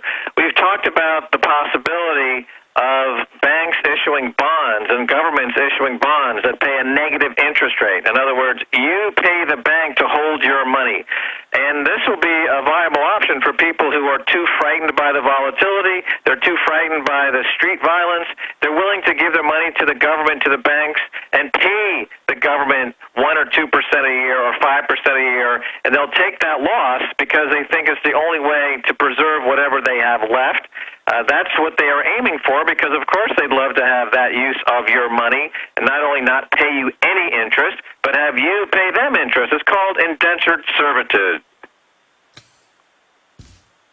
Now, obviously, the banksters think 30,000 drones launching over the U.S. with our taxpayer money is going to keep them safe, but as Brzezinski's even admitted, once the oligarchy is identified and the puppets are exposed as puppets, it's game over. There's no way that once the people understand it's the bankers screwing everything up, that they're going to get away with this. So how do you see this shaking out as everything we've predicted, you've predicted, all our guests have said, you know, Euro imploding, the next the U.S. The U.S. is in worse financial situation, but it's economic warfare. I mean, the globalists say world government's going to be the answer, run by the very bankers that engineered this. How are they going to get away with this? They'll offer safe harbor to people who are willing to give up everything to live on the right side of the castle wall, as you see a return to feudalism and lords and serfs and a complete evisceration of the middle class. Now, let's look at something that was in the Economist magazine this past week, page 79. They talk openly about the fact that Goldman Sachs, another bank we've talked about on your show often, was engaged in, this was only made public because of a mistake made by a lawyer at the firm. They got the documents. It shows clearly that Goldman Sachs was engaged in something called naked short selling. They sell stock, in this case a company called Overstock.com. They sell stock that never existed, which is the exact same thing as counterfeiting. And something I've said many times on Al Jazeera, which they never had me back on after I told them about naked short selling and counterfeiting. When I mentioned this on my film for Al Jazeera English called Money, Keiser, and other films about naked short selling, my entry in Wikipedia was taken down for a year because of the forces that were trying to keep a lid on the scandal of naked short selling. Now, because of a mistake made by a lawyer, it's on page 79 of The Economist. It should be on page 1, because you would think counterfeiting would be the most heinous of all crimes in economies that consider themselves to be capitalist. But they admitted that they were, in fact, engaged in outright counterfeiting. This is the same thing the Nazis did to try to destabilize same thing that you saw in the Civil War in America. Once one government starts to counterfeit money, you know that what the remaining paper money is completely and utterly worthless. Only keep money in paper money, Alex, that you're willing to lose. And that's now bringing us to the runs on the bank spreading from Greece to Spain. I mean, it's all starting to unfold. What's the timetable, Max? Well, you're right. They're going from out of the frying pan into the fire. So they go from Greece to Spain, then they want to go to Germany. They hope to go to the UK. But it's it's like an Agatha Christie novel where every chapter some new character in the book dies, gets murdered, and they're wondering, who's the number one killer of all this? Well, the number one killer of all this is the Federal Reserve Bank and Jamie Dimon and the Federal Reserve Bank in New York. You just skip to the end chapter. You don't need to read the whole book. They're the epicenter. There's Jamie Dimon. He's the bad guy. He's trying to hoodwink the world into accepting fake, phony, counterfeit money and his nonsensical stock. And that's where we need to go directly and protect oneself against that. And to do what we've been saying on your show for 3 or 4 years now, buy gold and silver. Well said. I want to come back and look at the Zuckerberg situation, the new term Zuckered. Monday through Friday from 11 a.m. to 2 p.m. Central Standard Time. And then we are, of course, back Sundays, 4 to 6 p.m. We have InfoWars Nightly News. Thank you so much for joining us. Max Keiser, MaxKeiser.com is our guest. I'm asking everybody to help get the word out about our new social network, PlanetInfoWars.com, to organize people from across the political spectrum and beyond, to educate ourselves, get informed, and organize against tyranny. And I meant to launch this years ago, but it's beefy, it's a strong site, it's exploding. PlanetInfoWars.com, PlanetInfoWars.com, the merger of Infowars.com and PrisonPlanet.com. Now, going back to Max Keiser, for me, this just... is the culture of MF Global and J.P. Morgan saying you're dead if you don't give us that money, so they take it out of private accounts. Now you've got the head of Facebook calling his users dumb effers. It's all got CIA people involved founding it. Explain to people as a former top, now retired stockbroker, media person, investigative journalist, wearing all the hats. What happened there? I mean, I'm not a big stock guy. I mean, I don't own any, but I'm forced to study it constantly. I'm not in paper, put it to you that way. I mean, I invest here in my media operation to get the word out. That's what I care about, is hearts and minds and liberty for a future. I want to win the future. As Obama says, I don't want their tyrants to win the future. I'm fighting for the future as you are. But Max, they come out with this giant $100 billion deal. The analysts say it's not worth anywhere near that because it's an advertising thing. It's not like Google or Apple that actually have something. And I'm not saying they're good companies with suicide nets at their factories at Foxconn, for Apple. My point is there's something real there, even though Al Gore's on the board. With this, it doesn't look good. Comes out, they claim there's a glitch, so that's their excuse for it to go down. Now it's down massively. Go over the numbers for us on that. And now it's confirmed by the Associated Press and others that Zuckerberg says that, or Zuckered says, that he was selling day one. Now, Martha Stewart went to jail for nothing, and they went after, the owner of the Dallas Mavericks for nothing. Don't they have to go after him now, or is he too big to fail? Well, it's a classic, what they call on Wall Street, pump and dump. If you do a little search on a firm on Wall Street called D.H. Blair, which was very active 20 years ago, bringing to market fake companies or companies overhyped. And as the day approaches when the company goes public, the insiders are selling out of their stock. And then the retail investors get dumped. What's remarkable about the Facebook pump and dump is that Barack Obama was hyping the stock just a few months ago. They had Zuckerberg at the White House. He went there asking to promote his candidacy on Facebook. So you have the President of the United States pumping and dumping an IPO, which is a new thing in the history of America. No president has ever pumped and dumped an IPO like Obama pumped and dumped Facebook. So the stock goes public at $100 billion a share, and the insiders had already sold out. There's a thing on the Internet called Second Market, which allows insiders to sell out their stock on the way up. They sold out billions on the way up. And don't forget that when Goldman Sachs got involved, when the company was worth $50 billion, and they took a position. They violated SEC law by offering stock to more than what the SEC allows by law, number of clients to own the stock. But their response to that was to get the SEC to change the law. So once again, we see that Wall Street makes the laws. Wall Street administers the laws. Wall Street adjudicates the laws. And if you ever sue Wall Street, you go to an arbitration panel that's staffed by people from Wall Street. So it's a fantastic place to steal money. There's no inhibitors to stealing money. There's no laws that apply to anyone working there. Nobody ever goes to jail. If any of your listeners want to become a billionaire, a zillionaire, a millionaire, get your Series 7 broker license, pick up a telephone, and you can break the law with impunity just like Zuckerberg and Barack Obama and the whole crew.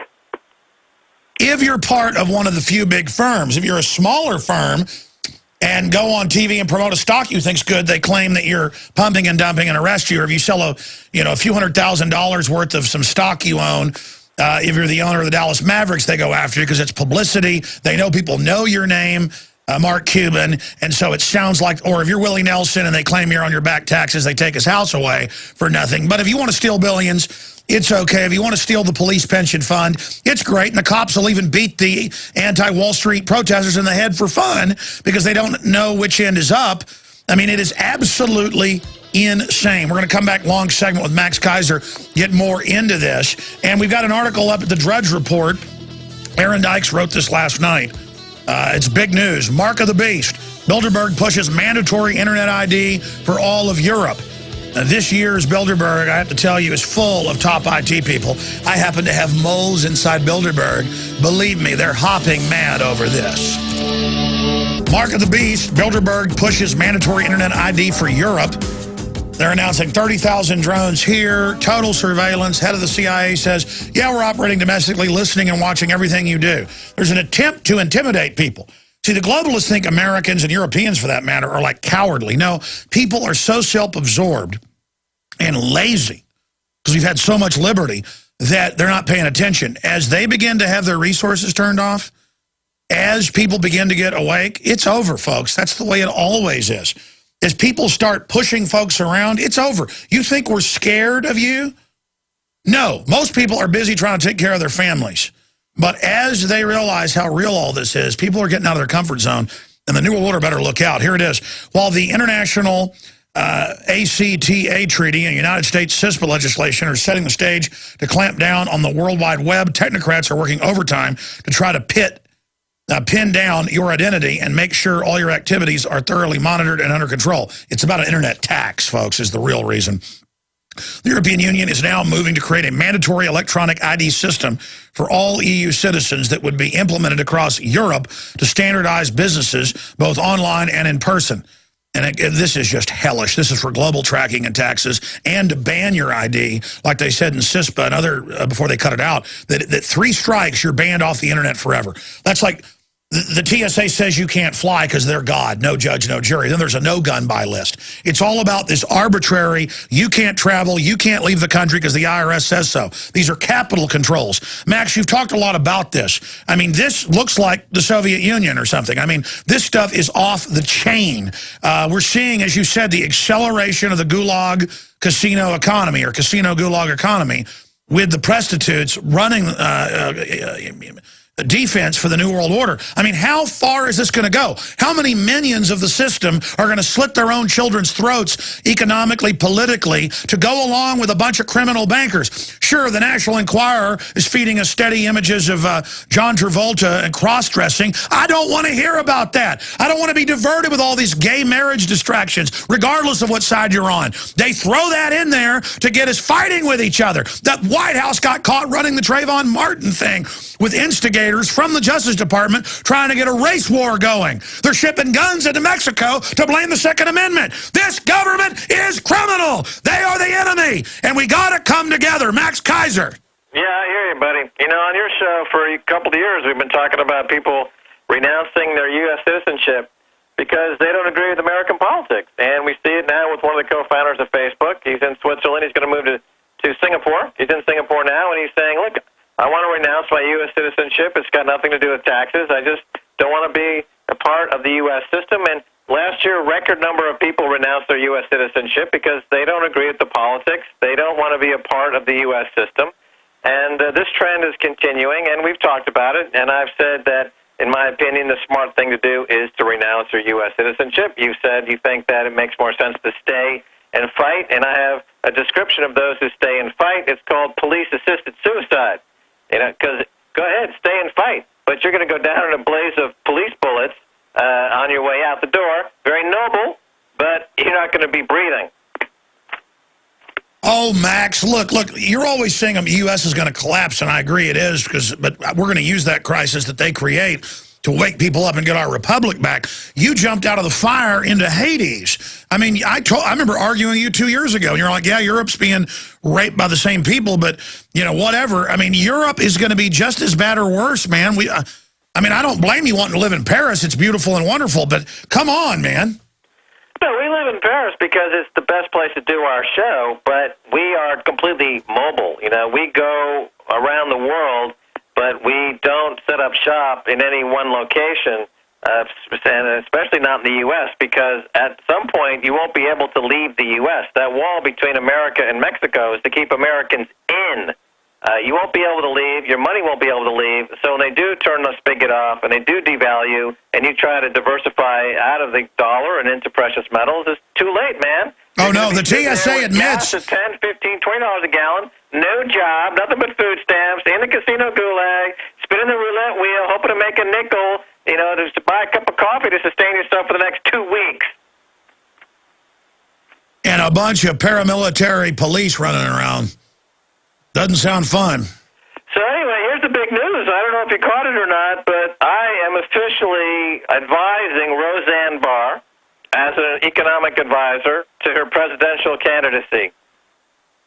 Very exciting. We had her on last year, and of course, I gave the number to people, and it never got put in the computer. But I'm gonna get her back on the show. She's a very interesting lady, very funny, and so tell us about that. But I'm more interested in the fact. I dropped out of my support of Ron Paul. I'm switching to Roseanne Barr. I think Roseanne Barr has a much more robust platform than Ron Paul. She's more electable than Ron Paul, and she's got me as an advisor. If Ron Paul had me as an advisor, I would maybe support him. But spoken like a true. But listen, he's got other folks advising him, which they're doing a fairly decent job. But Roseanne Barr for 2012. Very interesting, and she'll certainly get some issues out there. What about you're going to be on a panel with Henry Kissinger? Yep, coming up in June in St. Petersburg, Russia, the International Economic Forum. It's the Davos of the East. I'm going to be on a panel with Henry Kissinger talking about the Eurozone. I want to call you directly from St. Petersburg like we did in Athens, like we did in Cairo, like we did in Beirut. Do a show with you directly from the Economic Forum in St. Petersburg, Russia in June. And we're going to get some on the panel with Kissinger and others. I'm the only guy who's ever been invited to one of these international forums that actually has a chip on their shoulder and is going in there, you know, horns. Well, my instinct is for you to not even talk about this, or you're going to get kicked off the panel, Max. I've always found it's better to sneak attack. I'm raring to go. I'm in training. I'm actually doing a morning workout, and I'm building up my muscle and my physique. So if I get into a fisticuffs with an 85-year-old or a 95-year-old Henry Kissinger, I want to make sure I win, because otherwise it'd be very embarrassing for me to lose in a wrestling match with Henry Kissinger in St. Petersburg. Be like an Andy Kaufman wrestling match. Yeah, I don't want to lose. Andy Kaufman, he showed the way. But if any of these guys, you know, it's going to be a whole same guys from Davos. I think both of you should wear matching tutus and wrestle around, and John Travolta can be the referee. Let me just stop you for a minute there, because people do this before debates. Let's debate back and forth, because all he does is speak in that fake German accent. He has a brother that grew up in Germany till they were 10. He doesn't speak with it. It's totally fake. He talks real slow, like it's deliberative. It's a total act, like you're getting something really special from the mobile pustule, the self-propelled pus bag that is Dr. Henry Kissinger. But let's just practice. I'll be Henry Kissinger, and I'll be up there, and I'm going to speak, and then it'll be your turn. Here we go. And there will be a new world order out of the different systematic systems. And then what we will do is the larger banks will run everything, and it is the fault of the people raise their taxes for banker bailout. And Obama good. What do you say, Max Keiser? Hey, Henry, pull my finger. Okay, seriously though, Keiser. Now listen, here's my message when I go to St. Petersburg. It's the message I brought to Channel 4 live at 10 o'clock, which they banned from people in the UK from actually seeing the video of me on 10 o'clock live on Channel 4 last year. The message is simple: hang the bankers. And we got to bring capital punishment for people who commit crimes against capital. Number 1 on the list, Jamie Dimon. Number 2, Lloyd Blankfein. It's easy. They make themselves now known. They are in the open. Their balance sheets are vulnerable. Let's attack them by buying physical silver. Let's take them down to the guillotine and do what we have to do. That's the only way you can keep the democracy fresh. As Jefferson said, every 50 years or so, keep the blood of democracy fresh with an insurrection. But David Rockefeller, Alex, we're overdue. The United Nations is going to help us. It's more of a Russian Henry Kissinger. I mean, Henry Kissinger looks more like a self-propelled... Criminals are going to be there. I'm being invited. I'm on 2 panels. We're going to do a show with you there. It's going to be fantastic. It's going to be the first time anyone from the active people who have been behind the other side of the barricade is let into the event. So RT is very excited. Of course, RT is a big media sponsor of this event in St. Petersburg. I'm the #1 show on RT. So we're going to go down. If it requires fisticuffs with Henry Kissinger, that's what we're going to do. So we're building this up like a Don King fight. No one's going to miss him. I think he may have died 10 years ago. It's a taxidermist came in. He's just a talking puppet. The guy died 10 years ago. Hey, man, that's what he actually looks like, is that maybe they did take his body and then stuff it, and then it just kind of moves with some little mechanical apparatus. Yeah, he's been embalmed. So that's why it gets the sound quality gets worse and worse, because the tapes that are in his skull playing the same ridiculous nonsense over and over again is degrading. Oh man, you got to stop it right now. What about you and Henry Kissinger oil wrestling? Pay-per-view would make $300 million. A paid TV event. That'd be fantastic. Hey, you could ask him, Herr Kissinger, would you oil wrestle? Both of you could wear bikinis. Yeah. Well, you've also got a bunch of Hollywood people there. Hollywood is looking to extend their copyright cartel into Russia and China and India. So they're going to be trying to push for their copyright shenanigans. So I'm on a panel also about technology. I'm going to go fisticuffs with the copyright cartel as well. So I'm in training. I got my morning workout. I'm doing 3 or 4 miles a day. I'm doing some bench presses, so I'm bulking up. And I'm eating, of course, a lot of the dietary supplements you have advertised on your show to give me all my nutrients. So I am like a Superman. Are you serious? Did you really go to InfoWarsTeam.com? Absolutely. How do you think I get to look so handsome? I don't know, Keiser. It is amazing. By the way, the reason I'm making jokes about Henry Kissinger dressed up, when I was inside Bohemian Grove, and this was witnessed by Hansen as well, they have posters outside each camp, and there were several. One with Henry Kissinger doing something I can't say. Let's just leave it at that. The other was him wearing well, no, he wasn't doing that. He was, well, I've said it before, but he was bending over and simulating something. Fingering a pineapple? That's enough. Let's stop right there. It's a family show. But I'm serious. We have to talk about this because he really did it. There was another with him wearing coconuts and then a hula skirt. And I'm not joking, folks. We have some of the annals that show the other men dressed up. So my question is, if it's news that John Travolta dresses up like a woman around the house, or Arnold in Nazi outfits, which I'm serious he does, that's in the news, why shouldn't it be news that Kissinger does it? On that front, you're talking about these male bonding sweat lodges where they check out each other's genitalia and pretend that they're heterosexuals. David Cameron, who's the current prime minister in Britain, he's involved in a group of people. It's a club where they go into these dark rooms and they try to guess who just left a fart in that room.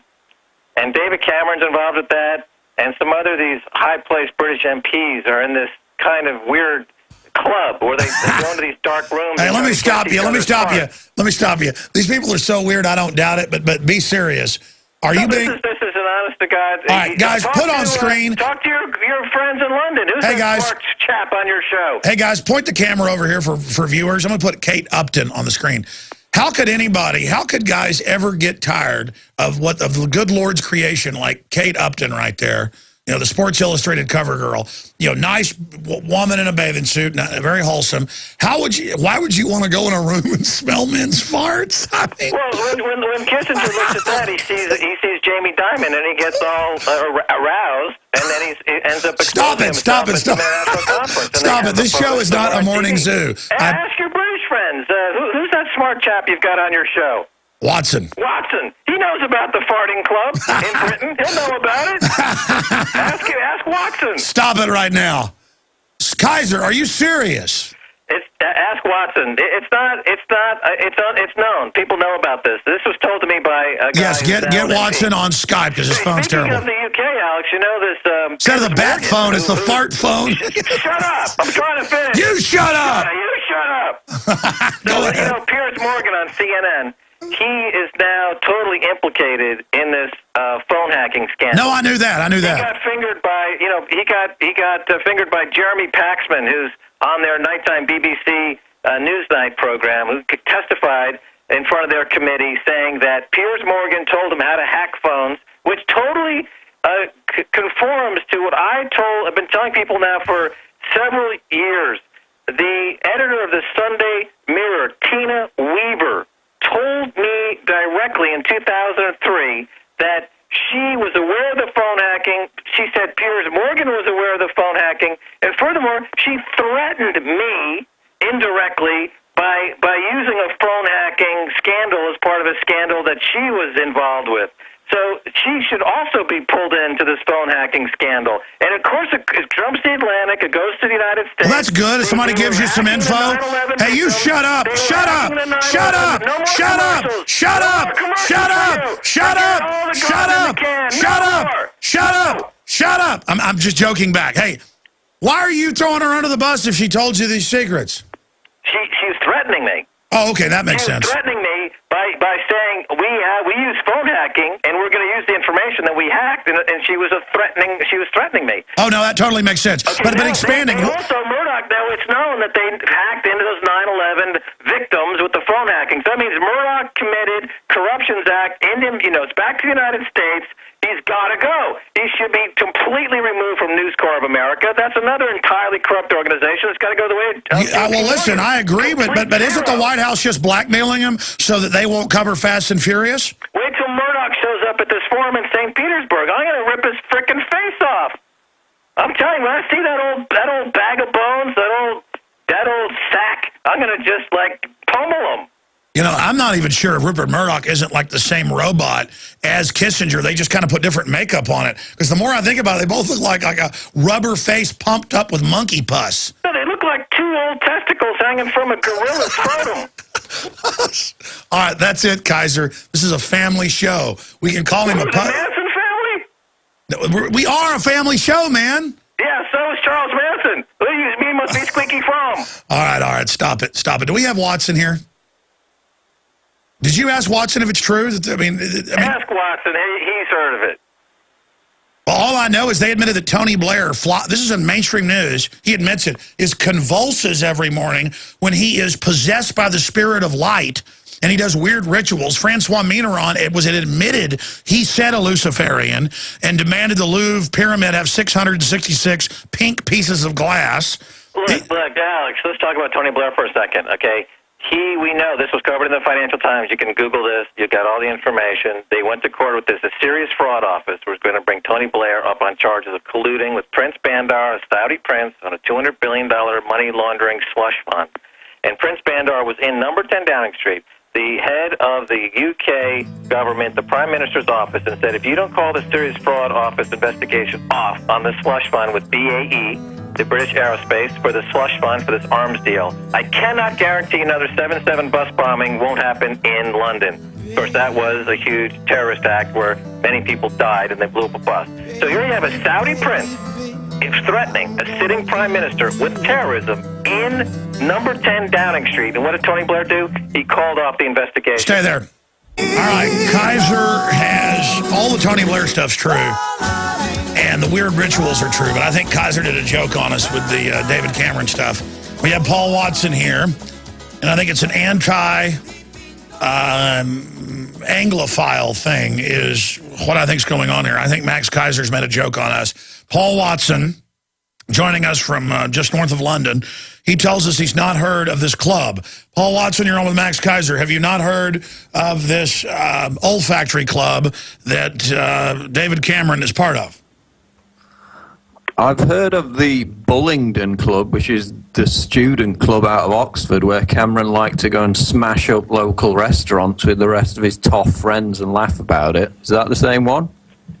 This was told to me. You know who Zach Goldsmith is, right? Yeah. He told me directly, personally, when I was writing for his magazine, The Ecologist, that himself and George Osborne, who was in the Bullingdon Club, which is another club, were involved in this anonymous farting club. All right, stop. The problem is that's exactly the kind of stuff they do. These people are out of their minds. Folks, I mean, I'm telling you, it's admitted in news articles that people, was it the Vanity Fair guy snuck in and saw Henry Kissinger in drag? We've got some of their books that show other guys in drag. Actually, I think Kissinger's in drag in one of them. I got to dig that out and put that on the web. But the point is we're talking about pornographic stuff where, not completely pornographic, but Henry Kissinger's doing things and acting like he's doing things. I mean, this is insane. Now, these people are insane. I mean, folks, come on. The guys running... More money than they have good sense. I mean, after you make your first, $500 million, you're just bored. You're bored out of your skull. So you invent silly things like trying to guess each other's farts in dark rooms. That's the problem with this economy, is that it engenders billionaires and billions of people with no money at all. Hey, Watson, I want you to look into this. This is a major investigation. Are the Bilderberg Group people maybe coming up in a week and a half? I'm going to be there. Is this what's really going on? Are they really secretly meeting to do this? I'll do some deep research. Somebody called me up in the middle of dinner and said Max Keiser, David Cameron, and fart smelling. So I'm a bit. Well, Henry Kissinger, he can sell his farts because they sell like arsenic in a broken colostomy bag. So like brimstone. You know when he's around. All right, I appreciate it. I appreciate you, Watson. Thank you. Listen, this is not a kid show where we do Howard Stern stuff. I never do this stuff. It's just these people are so weird. And Keiser is always pretty much serious, even when he's joking. So I guess he's saying he's really been told this by high-level sources. You told us the Iceland thing was going to go belly up and who was going to do it. You told us about Greece, Ireland, all this stuff. And now you're telling... I told you J.P. Morgan, their balance sheet was completely fraudulent. And now we just found out that they were. Now, throughout the entire crisis, Alex, throughout the 2008, 9, 10, 11, and 12, they were held up as the exception to the rule that bankers with class, that they were not engaged in fraud. And now we find out that they're totally doing exactly what we said they were doing, what I said they were doing. They're engaged in massive fraud on their balance sheets. They're not taking hedge positions. They're total directional position trading, massive risky bets. They're tied at the hip with the Fed. They've got a $90 trillion exposure in the derivatives market. They're going to go the way of Enron and these other banks that have collapsed. No, they're already saying in Market Watch, Wall Street Journal, how Facebook could destroy the U.S. economy. And they're saying it's too big to fail. We're going to have to bail out all the idiots that invested in it so Zuckerman gets double the money and we can Zucker us again. I mean, there's got to be an end to this. Max Keiser of maxkeiser.com, thank you so much. Is that it? I'm leaving? We're out of time, my friend. Oh, okay. Well, have me on again, you knucklehead. Oh, okay. Anytime you want to come on. But we got to have a more adult show. All right, there he goes. I'll be honest with you, folks. This is probably true when we investigate it. I mean, this just shows how crazy these people are. And I'm laughing because this is painful. I mean, the people running things, well, I mean, Caligula married his horse. I mean, elites go crazy. These guys have gone bonkers. PlanetInfoWars.com. PlanetInfoWars.com. PlanetInfoWars.com. PlanetInfoWars.com. PlanetInfoWars.com. Visit PlanetInfoWars.com. today. Yeah! Yeah!